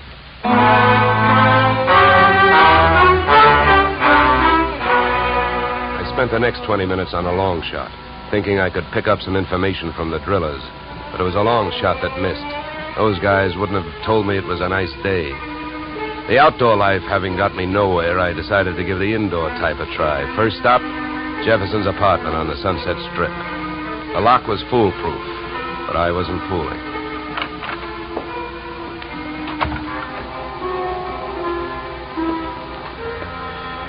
The joint was decorated in a lovely shade of hangover green. A series of alcohol rings from the bottoms of glasses carrying out the motif on all flat surfaces. In the living room, I found several pieces of loosely strewn feminine attire. In the bedroom, I found one piece of loosely strewn female. Hey, who are you? What do you want? Oh, sorry. I understood this was Alec Jefferson's apartment. It is? Oh. You can drop your eyebrows, mister. I'm his wife. I beg your pardon? You heard me. I'm Mrs. Alec Jefferson. Pass me that robe, will you? Now to make coffee? Yeah, why? Well, how about making me some while I go put on a face? I guess so. You'll probably have to wash the percolator. To me, the best grounds for divorce would be coffee grounds and an unwashed percolator. Oh, I washed it. I also made the coffee, wondering the while how she had made the matrimonial grade. Right then and there, I'd have given her the Bad Housekeeping Award. She looked like the kind of a girl who could get into a beauty contest, but like she'd never win it. Any way you looked at her, she was a new complication. Your coffee's ready. Yeah, thanks. Good. Find any clean cups? No, but I washed two. Here. Thanks. Now, would you mind telling me who you are? I'm an insurance investigator. I'm looking for your husband. I wish you'd find him. I could use some money. How long have you two been married? Few weeks. Why? Routine question. Tell me, when was the last time you saw him? I was waiting here for him the night he disappeared. Any witnesses? If I need him. Okay. Tell me this. Do you have any idea why he disappeared or where he is? At the slightest. Do you know a man named Morris Flaherty? Yeah. Yeah, I sure do. How well? I was his girl. So? By the way, have the police come to you yet? No, I went to them. You see, I'm the one who reported Alec missing. Do you know whether they've come up with anything? Nothing much. Up until now, he's just a missing person. They put Alec's picture on a television every night. I don't know that they're doing much else. They keep calling him a Caucasian. Look, please don't get so hysterical about this. It makes you so hard to question. Huh? Oh, nothing. Oh, I get it. excuse me if I seem dense this morning. Morning. It's 3 in the p.m. All right, so everything about me's wrong. That's right. Look, you can think that I married him for his money if you want to. Suppose you're used to suspecting everybody of everything. But have you heard? There are two sides to every marriage. Do I look strong enough to have carried him to the altar? I never weighed him. But answer me this. If he swept you off your feet, why did he pull a fade out in the middle of the honeymoon? What should I know? Maybe he'd never seen a dame without makeup on before and had to go someplace to think it out. I wonder if there's anything to eat. I'm hungry. Look, I think I'd better be going. I'm not much of a cook.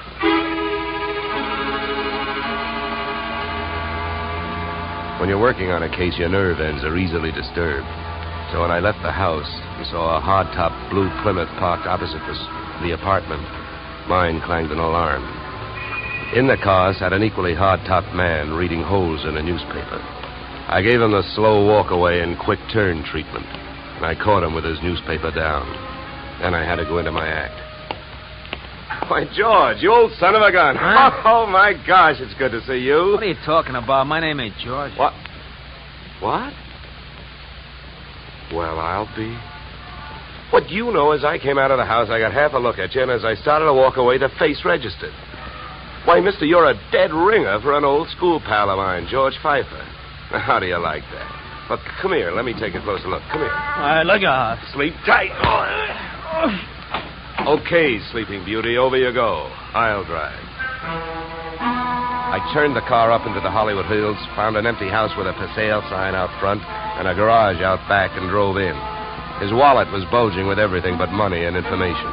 An ID card gave his name as Philip Wilkins, his occupation as private detective. The next fact I came up with was that Mr. Wilkins was a light sleeper.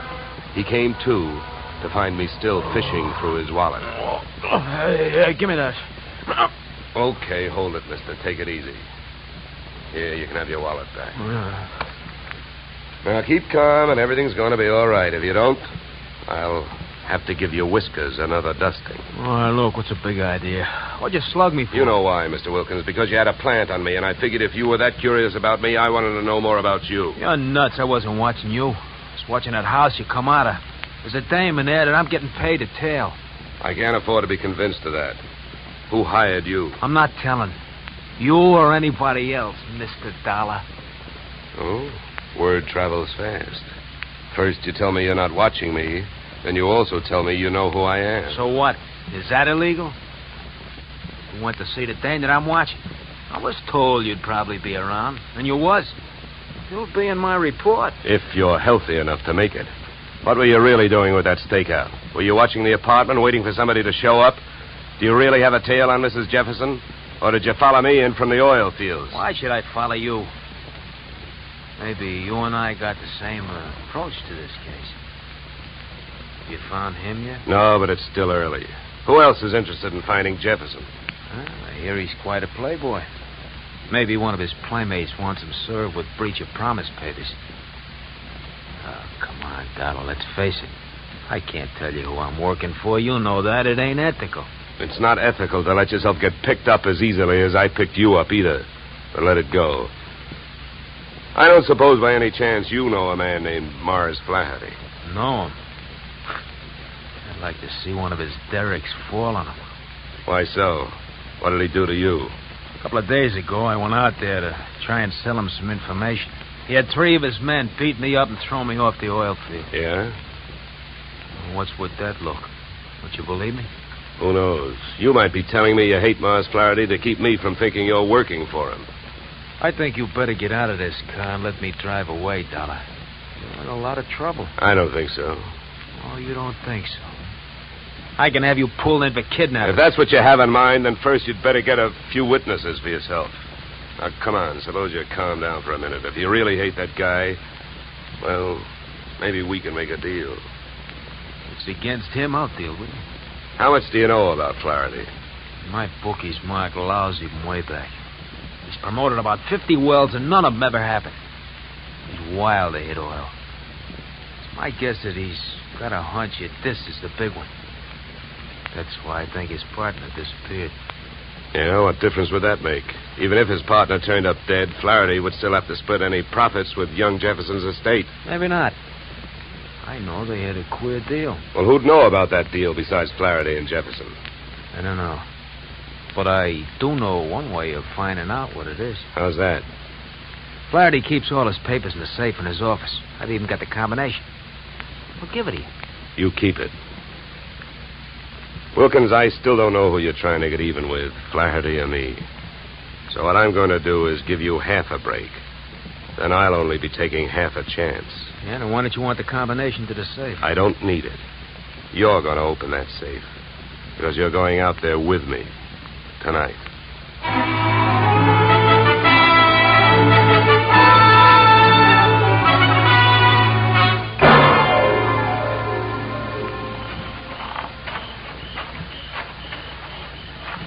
Here.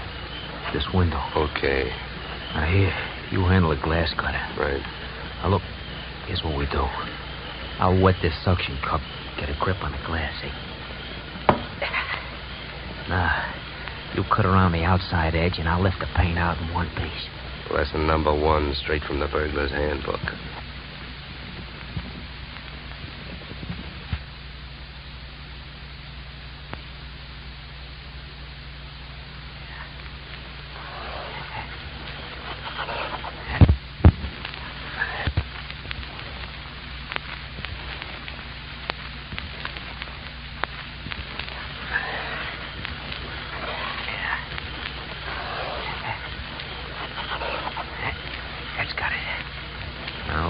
There's a little tap with the knuckle. That's it. Okay.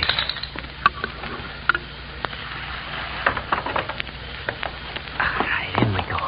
You first. Okay.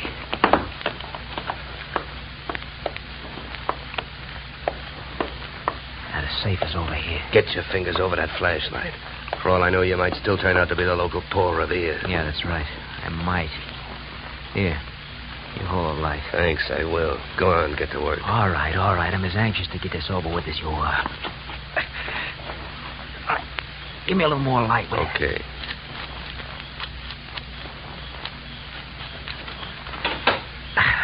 There you are. All right, go to it. You go to it. You reach in. And if your hand comes up with anything heavier than papers, I'll cream your skull. Will you stop your worrying? Here. Nothing here. Nothing. No. All right, you got him, that's all. Stay down there. I don't want to walk off with anybody's government bonds. Here. I got all I want. You put these back. All right. Now, close it up.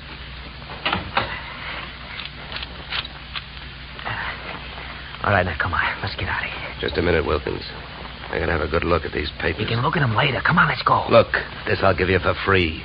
And it's the difference between being a $4 a day private detective and a $10 one. What you've got printed in your memory, nobody can take away from you. So hold your horses while I take a look at this partnership agreement. All right. But hurry up, will you? Got a couple of watchmen around here. Yeah, here it is. Okay, let's go. You first.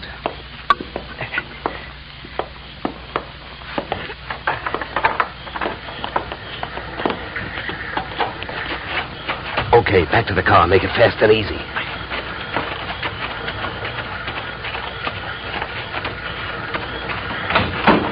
Get in. Over here. You drive. You know, Wilkins, I had a clammy feeling for a while back there that we weren't going to make it. Don't go starting any celebrations. You didn't make it.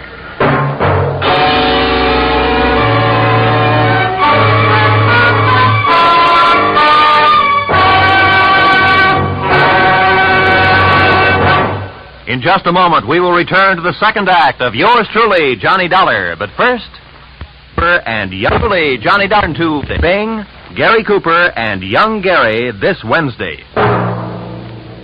Now we return to yours truly, Johnny Dollar, starring Edmund O'Brien.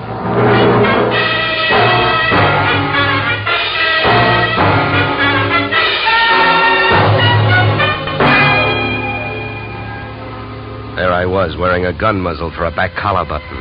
My left leg picked up the nervous vibrations of my front seatmate, Philip Wilkins. Mars Flaherty in the back seat was so close I could almost identify the brand of the bourbon he'd been drinking. I suppose you got what you went into the office after, huh? I not only got it, I memorized it, and it makes you look bad. Yeah, then I don't have to explain to you why I don't want you two guys or the paper running around town on the loose. Well, it's a corporate paper. That means it's on file somewhere. So what difference does it make? Start the car. Where we going? To my house. Go ahead, get going. Okay, Wilkins, you better roll. What's at your house? The reason that paper makes a difference right now. The guy you came here looking for showed up. Alec Jefferson, where is he? He's where we're going. My place. Well, then I guess maybe my employers have got nothing to worry about. Nothing but paying off on his life insurance. Alec Jefferson's dead.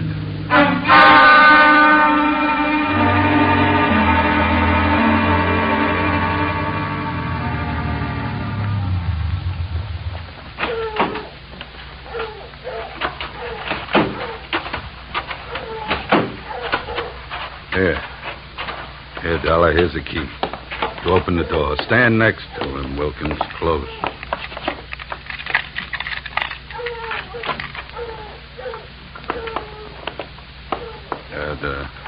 The light switch is on your right. There's your boy, Dollar. Died young, didn't he? Yeah, the thing is, it looks like he died in my house. Now, what do I do now? If you're putting on an innocent act, you're doing pretty good, Flaherty. How's the rest of it go? I've been around killings before, so I know how the rest of it goes. The cops take one look at this, they grab me, and before that happens, I got some work to do. So have I been around killings before, and I know how the rest of your story goes. You came into your house and you found him.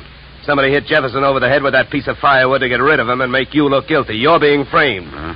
The next chapter reads you've got 8 witnesses to prove you were at a church social at the probable time of death. That's the way I wish it read, but I haven't got any witnesses. I've been on the loose out in the hills ever since I saw you this morning. Oh, yeah? What are you, a nature lover? An oil man. In my racket, you never stop sniffing. When I came back and found him here, I headed it for the office. I wanted that paper you got out of the way for the time being. Would that gun of yours object if I looked the body over? Help yourself. Thank you. Any idea how long he's been dead, Dollar? Hard to tell. Feels like quite a while. Could have happened before I met you. What do you mean by that? Nothing. Hey, Flaherty. Huh? You ever see this before? What is it? An earring? Let me see that. Yeah, hands off. Don't touch it. That's another $4 detective move. You don't touch evidence. You draw a mental picture of it. What are you trying to do, involve yourself or uninvolve a client? How about it, Flaherty? Do you have any idea who that earring belongs to? Maybe one of the dames on that list you gave me, huh? I wish I could get away with lying to you, Dollar, but I don't think I'm in a position to try. It belongs to Ada. Oh? Jefferson's wife? Not legally. What do you mean? I married her in Mexico in 45. She must have liked the scenery. She took Jefferson down there and went through a ceremony with him 2 weeks ago. Without divorcing you? That's right. You guys really turned out to be partners. Now, about that earring. How do you know it belongs to Ada? Well, it's one of a set I bought for her about 6 months ago. Well, I might as well tell you. They'd find out anyway. Uh-huh. Well, I don't suppose you're in the mood to let me do what I want to do. What's that? Call the police? No, not yet. Well, I'll tell you one thing. With this piece of evidence that just turned up, you're wasting your time holding on to us. What you should be doing is getting to Ada before she flies the coop. That would really fix you up. Sure would. I don't want to see her get loose any more than you do. Then I guess we better go pay Ada a visit.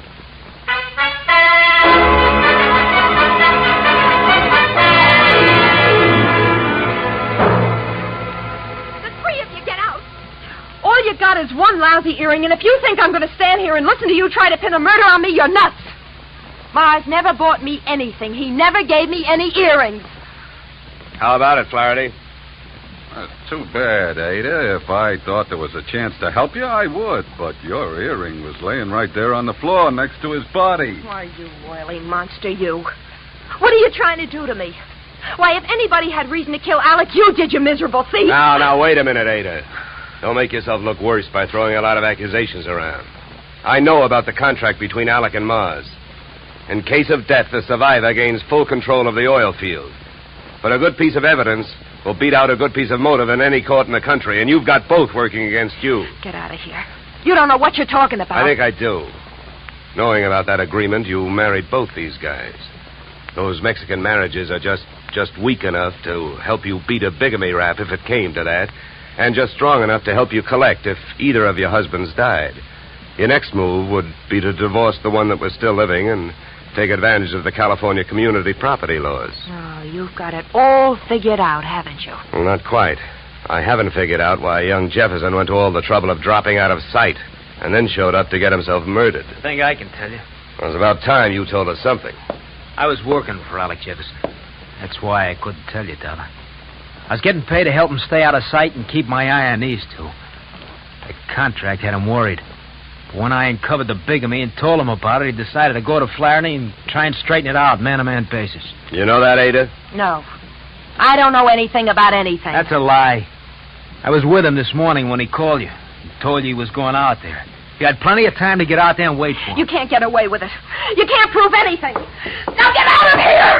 Not before I... Never mind the gun, Flaherty. I got her. No, let me go. Hey, none of that. Around you go. That's better. Yeah, much better. Now, come on, Angel, across the room. Well, Flaherty, don't you think I'd better call the police now? I'm afraid there's nothing else to do. Okay, then you hold her. You get your hands off me, you dirty... Get me police, operator. My name is Dollar. I'm calling from apartment 3C, Horizon View Apartments, Sunset Strip. I've got a murderer here for you. It's out in Newhall, but that can wait. Well, dead bodies usually do, but you never can tell about a killer. Well, that's it. You got a good tight hold on her, Flaherty? Yeah, I can handle it. Good. Then handle this. Are you nuts? What'd you do that for? I wanted to keep him on ice till the police get here. Mars Flaherty is our boy. What? Come here, Ada. What is it? Wilkins, take a look at her ears. What? I don't see nothing wrong with them. Well, that's just it. That earring we found near the body, it was made for a pierced ear. Ada's aren't. She never could have worn it.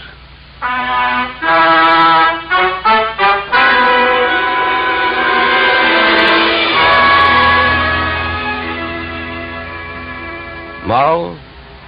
If Flaherty had been a nice enough guy to buy jewelry for his wife when he had her, he wouldn't have bought the wrong kind of earring when he wanted to set her up as a patsy.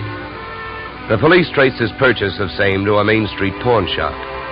But what really nailed him was the biggest switch of all. Since the murder weapon was a shaft of rough bark firewood, there were no fingerprints on it. But by the same token, there were weapon prints on Flaherty's fingers. A batch of tiny splinters under the skin. Inasmuch as my own girl furnished the practice which made me perfect on this case, I assume you will not be annoyed at my listing expense account item 3, $65, 1 pair gold earrings inscribed to Olga with love. Item 4, $187.13 return transportation Los Angeles to Hartford. Expense account total, $711 signed yours, truly, Johnny Dollar.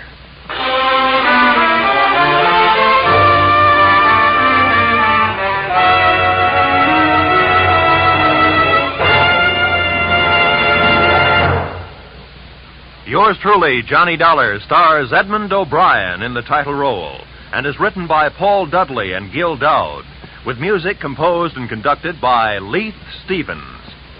Edmund O'Brien can currently be seen starring in the Harry M. Popkin United Artists production, DOA, Featured in our cast were Michael Ann Barrett, Ed Max, and Tony Barrett.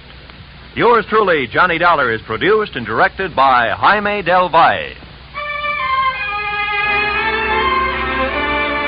Be sure to join us next Tuesday evening when Edmund O'Brien returns in another transcribed adventure of Yours truly, Johnny Dollar.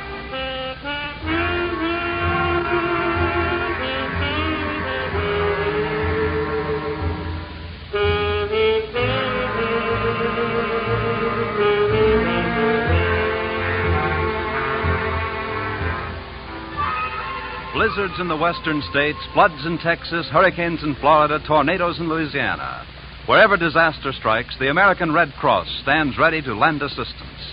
The Red Cross helps victims not only at the terrifying moment when disaster strikes, but also in rehabilitation. This is just one of the many nationwide activities of the Red Cross. Give generously to its latest drive.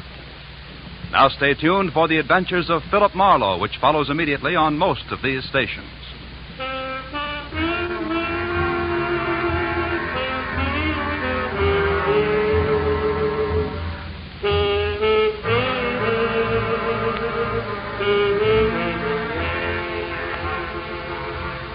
This is CBS, where yours truly, Johnny Dollar, meets adventure next Tuesday night, the Columbia Broadcasting System.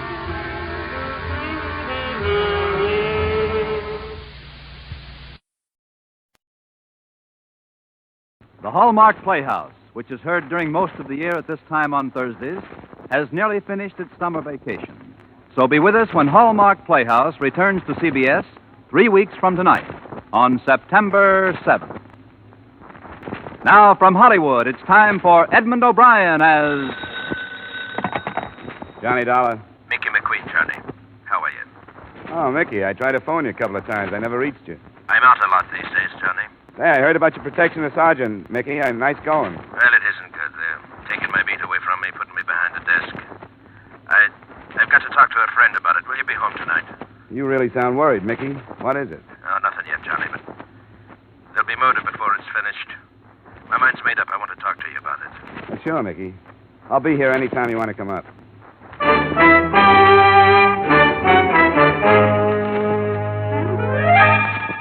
Edmund O'Brien in another adventure of the man with the action-packed expense account. America's fabulous freelance insurance investigator. Yours truly, Johnny Dollar.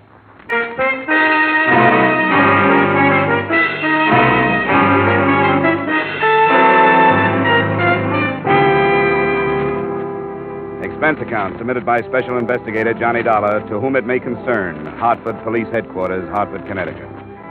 I don't expect you to honor this statement, but since the reports to my regular employers go in on these forms, the following is an accounting of my expenditures during my personal investigation of the Mickey McQueen matter.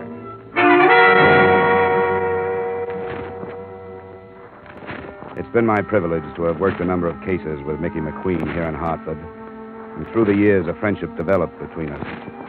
So when he phoned Tuesday night to say he wanted to talk to me, I was glad to ask him over. But when it got to be 1:30 in the morning and he still hadn't arrived, I wasn't so glad. He arrived at 2. I'm sorry I'm late, Johnny. Yeah. Ah, what held you up? I was about to drop off. I had to think, Johnny. Ah, you're in uniform, Mickey. What about your beat? My beat? My beat won't miss me. After 20 years of working it from dark to dawn, checking its doors and passing the time of night with its people, drunk and sober. Yeah. Oh, is it too late for a drink, Mick? I got your brand, some Irish. Yes, that was good of you. I've been a good policeman, Johnny. I can say that without sounding like I'm stuck on myself, can't I now? Well, I've never heard anybody say anything else, Mickey. Well, I've got more friends to my credit than I have arrests. But I've got a quiet beat. Well, I think there are quieter beats in town. Maybe you're lucky. Here's to it. All right. But be careful what it is. There's murder being done and planned right this minute, Johnny. Them that could stop it don't have the heart right or wrong. What are you talking about, Mickey? I know what I'm talking about. Are you feeling all right? Feeling all right? I'm as healthy as I was yesterday, ain't I now? I didn't see you yesterday. If they're taking my job, put me behind a desk. A degrading end for a man that's been active for 20 years. After 20 years on your feet, you should take a rest. You've earned one. The very words of Ganesha, Johnny. But, Johnny, Yeah, Mickey? Never mind. The devil take them all. I've used up enough of your time. Wait a minute. You came over to talk about something more than your new job. What's this stuff about murder being planned and being done? I shouldn't have said it. I wish you'd forget it. What's the matter with you? You know me well enough to tell me, and you know me well enough to know I'll keep any confidence you want me to keep. You're a good friend, Johnny. Maybe that's why I changed my mind about telling you. And why'd you come over? Because I thought I was going to talk to you. But I'm not. All right, it's your business. But you're acting like a kid, Mickey. Now, if you don't have anything to say to me, it's after 2. I may have a job in the morning. All right, Johnny. I'm sorry I bothered you.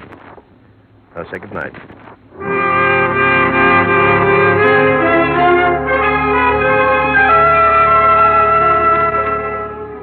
I didn't sleep very well for the rest of the night. And sort of a half-dozed parts of Mickey's conversation kept coming back to me. And the more sleep I lost over it, the more I wished I'd been less grumpy and more sympathetic. There wasn't a job for me the next day, and right after noon I decided to drop by his apartment and find out his mood when he was off duty.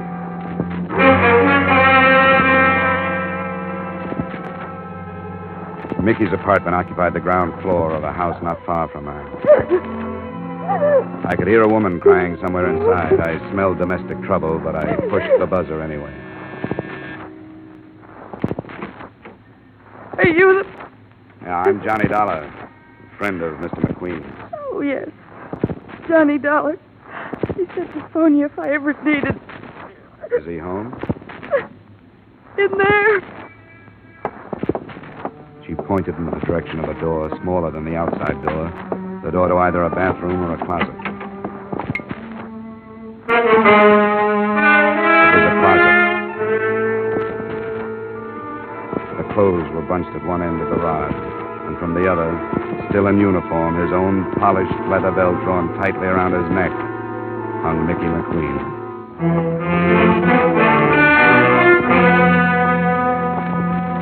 I walked back into the lace-curtained living room. The girl who had let me in didn't go with the furnishings. She was young, attractive, and her shoulder-length white blonde hair might have been natural. She had stopped crying, and she acted as if she were waiting for me to start something. Well, what about it? Do you explain yourself, or do I get 3 guesses? Never mind that look. I only live here. Ah. Well, I didn't know Mickey had a daughter. Thanks for the compliment, but I'm his wife. I didn't know he had a wife, either. Maybe he was ashamed of me. My name's Thelma. I'm sorry, Thelma. You an old friend of Mickey's? Yeah, but he never told me about you. You seen him lately? Last night. First he phoned me, then he came by to talk to me. What did he say? I'm not sure. He was pretty handy with double talk.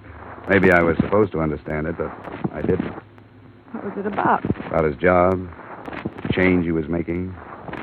Something about murders being planned and done, and nobody doing anything to stop them. Then he didn't tell you What? that I was leaving him. He's never mentioned it. Why were you leaving him? Because it was all wrong. I never should have married him in the first place. Why did you? Because he was the kindest, most wonderful man who ever lived. Does that answer your question? Not quite. Is there more? Did you know his first wife? Yeah. And I guess you know he took her death pretty hard. They'd been married 10 years. I met him after she died. He was lonely, and I was... Well, he was pretty wonderful to me. I thought I could help him. It wasn't because of him I was leaving. It was me. But I never thought he'd do this. I don't think he did. What do you mean? I think he was murdered. But why? When did you find him? I came home about a half an hour before you got here. You phoned the police? No, not yet. I didn't know what to do. Well, where had you been? I told you I was leaving him. I've been living in a hotel. Does it matter? Why'd you come back? To get some things I'd left. Why are you asking me these things? When it's murder, there's bound to be a lot of questions. I don't think it was. Everybody loved him. He didn't have an enemy in the world. Why would anybody want to kill a man like Mickey McQueen?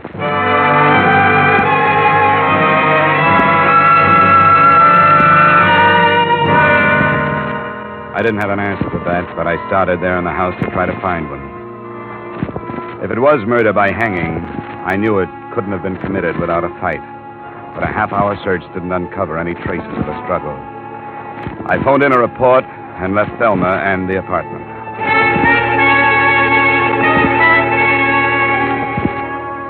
For the rest of the day, I tried to talk myself into leaving the matter in the hands of the police where it belonged. But I couldn't do it. That night, I started making the rounds of Mickey's beat. I talked to a corner magazine vendor who had sold him a dime mystery, a woman in a cigar store who had talked with him, and a cabbie who had borrowed $5 from him. None of them gave me anything helpful.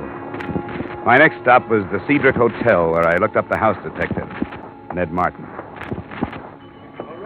Oh, Dollar, what are you doing in this end of town? Looking for work? How are you, Martin? I got a night off. I'm taking a postman's holiday. Did you hear about Mickey? His promotion? Yeah, he deserved it.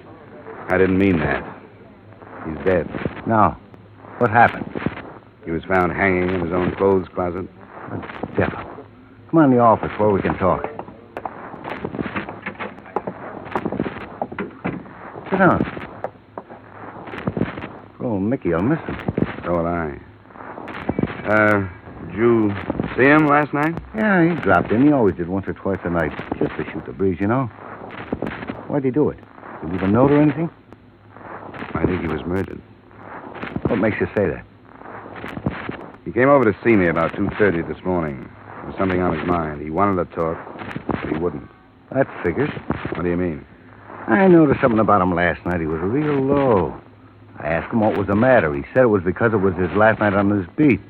He was supposed to check into his new job today, but that didn't sound right to me. Did you know he had a wife? Yeah, I heard about it, and then I hounded him till he showed me her picture. Platinum blonde? Yeah, looked like it. And young. I didn't want to embarrass him by asking, but I wondered about her. What makes you think it was murder, Dollar? So you think Mickey was the type to kill himself? Well, no, but how can you tell? I guess you can't. All you can do is try to find out. Well, if you don't have anything more, I'll be on my way. Wait a minute. I guess it was a dirty trick, and I wish I hadn't done it, but I snooped that marriage. I found out who she was. Her name was Thelma Weaver. She did a couple of years in Joliet. Where'd you get that? Well, things like that don't stay hidden. I'd drop it if I were you. I really would. What are you holding out on me? It's for your own good, Johnny. I'll shake it out of you if I have to. Okay, hero. You know Fred Koo, the Calcutta Club over on Bartlett? I know of him. He's a police informer, isn't he? Part-time. If you won't take my advice and forget it, go talk to him. And don't tell him who sent you.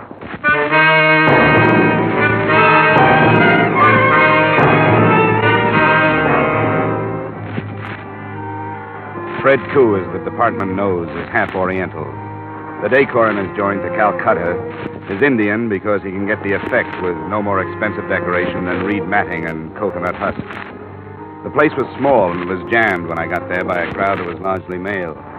I didn't recognize a face, but from the atmosphere, I got the feeling I could have retired on 10% of the bail bonds they bought in their time. I found Fred Koo leaning against a potted palm. What do you want? I want to talk to you about Mickey McQueen. Do you have an office? You a cop, too? Only a private one. I was a friend of Mickey's. Oh, sure. Roy. Yes? I'm in my office for a little while. If there's any trouble, you buzz me. What is that? Come on, this way.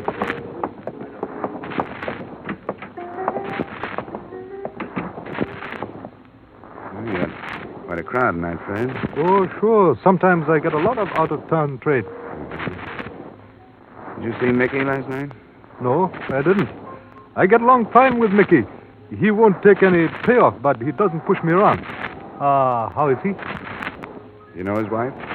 His wife?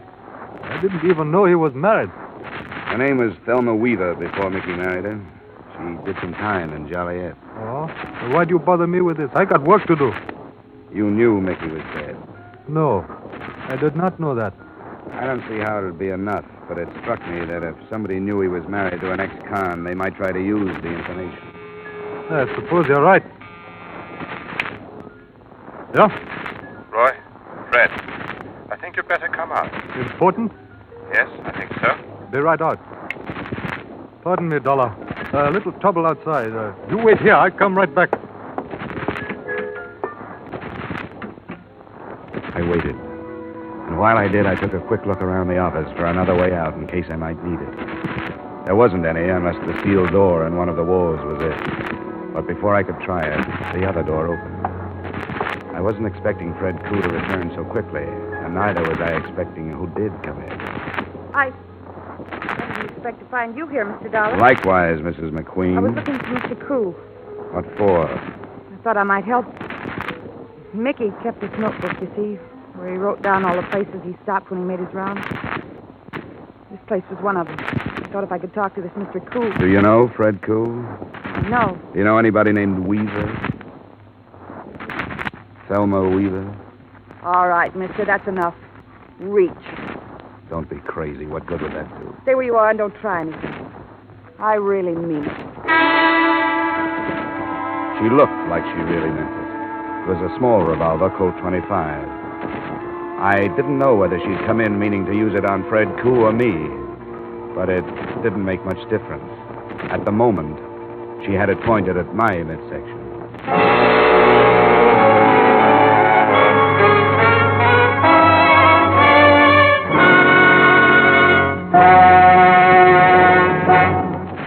One of your longtime mystery favorites, Philip Marlowe, is now to be heard on CBS on Friday nights.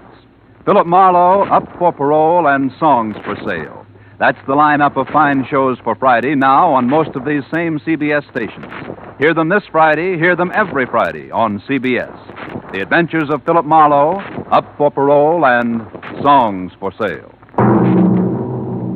And now back to our star, Edmund O'Brien, in the second act of Yours Truly, Johnny Dollar.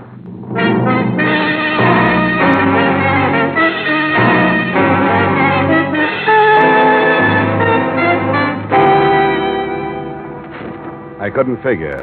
She held her little revolver as if she was used to the feel of it, but there had been something actressy about the way she said reach. I couldn't figure her, but I decided not to take a chance. I grabbed up the inkwell from the desk and threw not it, but the contents at her.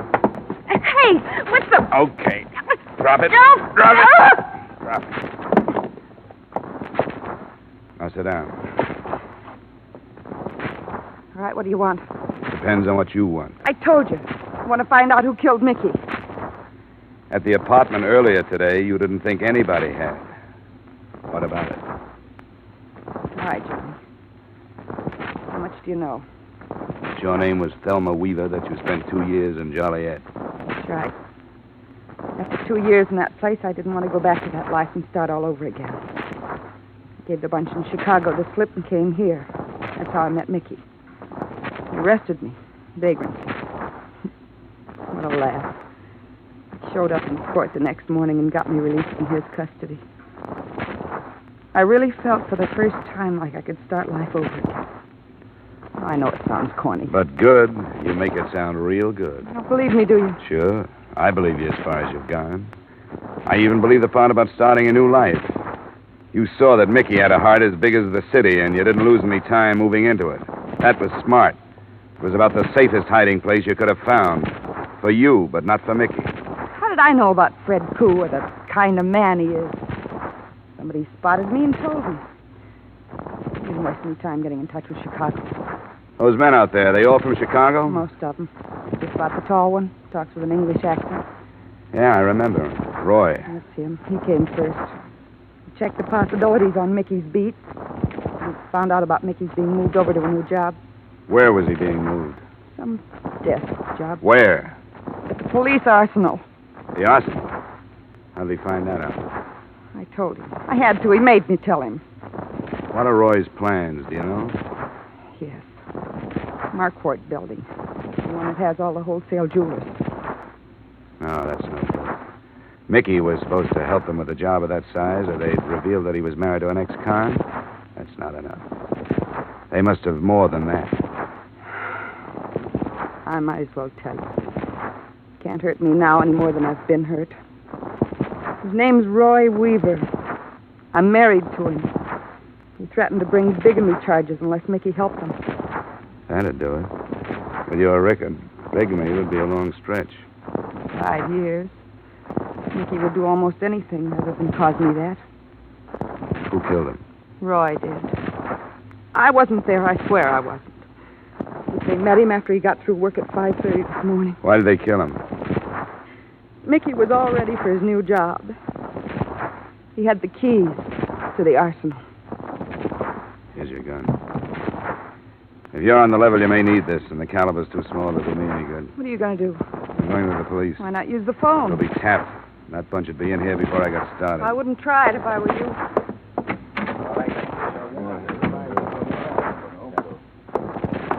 Where are you going, Dollar? I'm going home. I was waiting for Fred Koo, but I guess he decided not to bother. Fred had to leave. Did Mrs. Weaver entertain you with her sordid story? Yeah, it was very pleasant. She's a charming girl. And you were going home to think about it. Yeah, if you don't mind. Get out of my way. I'm afraid I do mind. I couldn't chance having Fred interrupt the arsenal, could I? Carl? Yeah? Get out of my way. Hey, where'd you go? Come on. Come on, get at it. That's fine, Carl. Now, should we go back to the office and wait? Bring them along, Carl. If you became involved in this, Dollar, I'd hope there wouldn't have to be any more violence. You did stop him. Yes. Thanks for the buzz, darling. It was a pleasure. Look what the skunk did to my dress. Fred get started all right? He's well on his way. She'll be back within the hour. Hey, Mr. Weaver, what do we do with this guy? Keep him out of the way. Put him in there. See that he stays quiet. Sure. Hey, you. Turn around.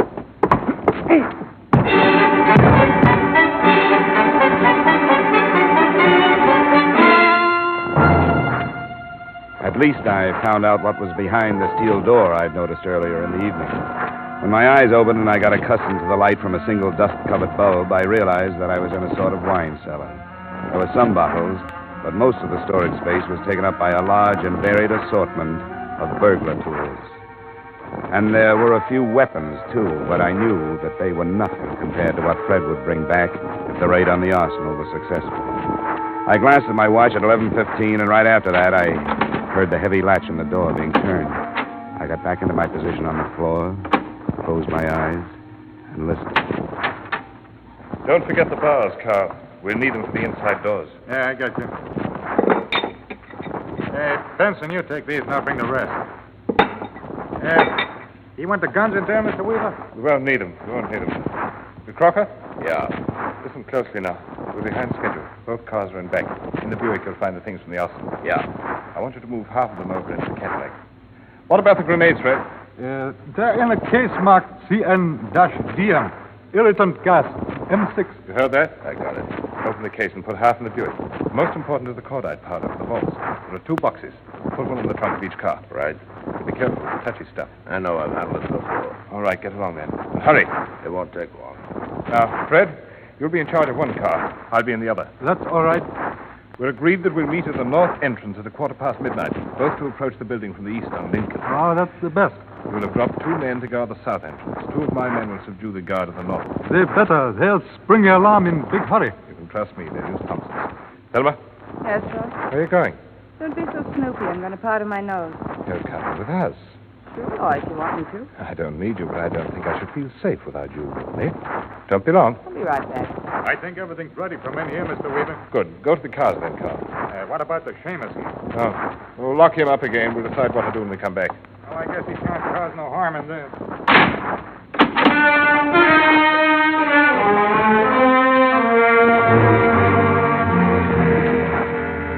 I tried to force the door using one of the bars they'd left behind, but no luck. Then I started poking the cement walls. I knew better than to expect to find any other exit, but with the biggest burglary in the history of Hartford underway, I had to do something.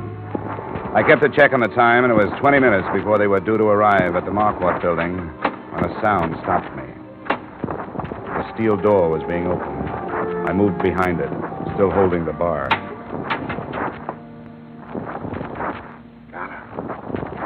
Martin. Are you there? Yeah, Martin, I'm here. How'd you know I was here? Some damn phone hotel. She told me you were here. What happened? Why should she call you? Well, how should I know? I don't even know who it was. She just said she knew you came to the hotel and that you were locked up in here. I mentioned the Calcutta to you. I came over to see what it was all about.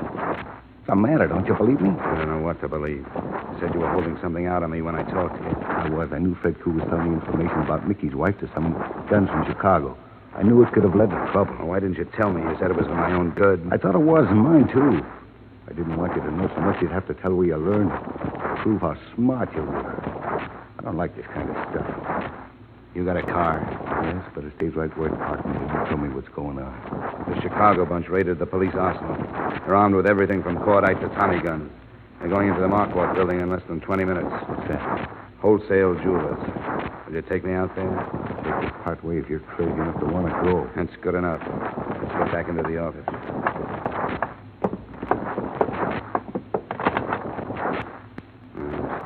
Who'd you want, the police? Yeah. We could stop on the way. It'll take us 15 minutes to get to the Marquardt building. If we run into a patrol car on the way, we'll stop it. If we don't, you can drop me and then phone in. Where's your car?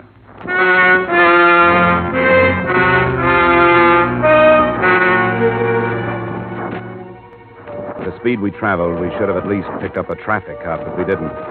Martin wouldn't take me any further than the corner of Atlantic and Milton, and we reached there at 12 minutes after 12.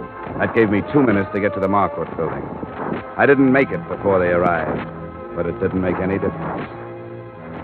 Both cars had pulled up and were unloading men. From a doorway about 50 yards down, I spotted Fred Koo and Roy Weaver. Then I saw Thelma. She got out of the Buick and started toward me. Thelma, where you going? Weaver shouted at her, but she didn't answer. Instead, she stopped, and I saw the little gun glitter in her hand as she turned back to them. Then I saw what she was aiming at. The trunk of the Buick, where the cordite powder was. Thelma, stop it! The car went up in a blast of powder and gasoline, and she moved back towards the other.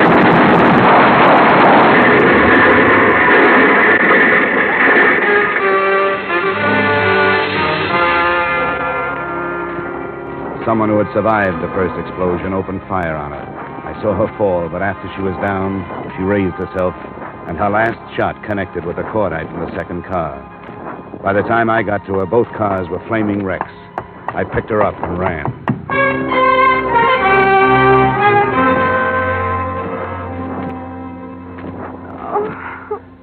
You're all right now, Thelma.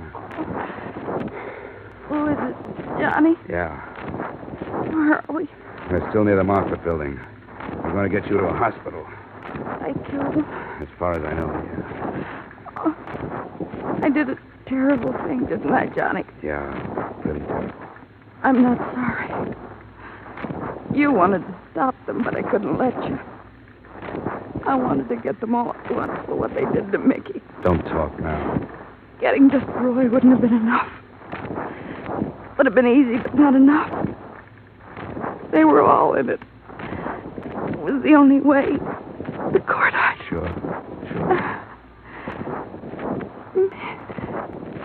Mickey wouldn't have liked me doing that, would he? He was so honest. He always had to do everything so legal. Well, he wouldn't have liked it, maybe, but he might have been proud of you. I am. Are you, Johnny? And you think he would have been? You really do? Yeah, I do. I really do. He was the best man that ever lived. Too bad I wasn't. Oh. Anyway, I took care of the bigamy. They can't send me back to Joliet.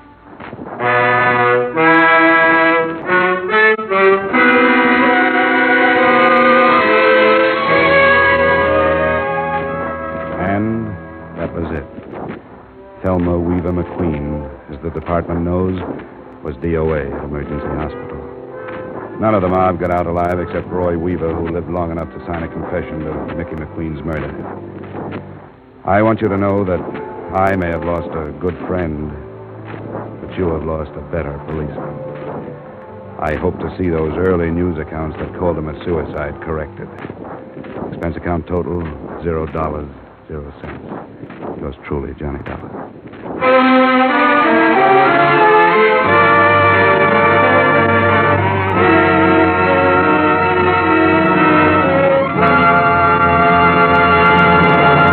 Yours truly, Johnny Dollar, stars Edmund O'Brien in the title role and is written by Gil Dowd with music composed and conducted by Leith Stevens. Edmund O'Brien can currently be seen starring in the Columbia Pictures production 711 Ocean Drive. Featured in tonight's cast were Bill Conrad, Virginia Gregg, Ben Wright, Jim Nusser, and Dan O'Herlihy. Yours truly, Johnny Dollar, was produced and directed in Hollywood by Jaime Del Valle.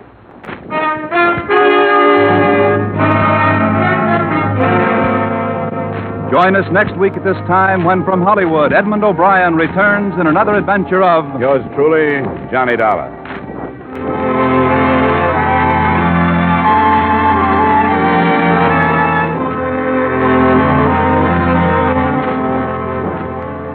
Every Thursday night, CBS brings you a top Hollywood star in a new radio play on the Hollywood Theater. Comedy and melodrama, fantasy and mystery. Stay tuned now for the Hollywood Theater, which follows over many of these same CBS stations. This is CBS, where Philip Marlowe takes the case every Friday night. The Columbia Broadcasting System.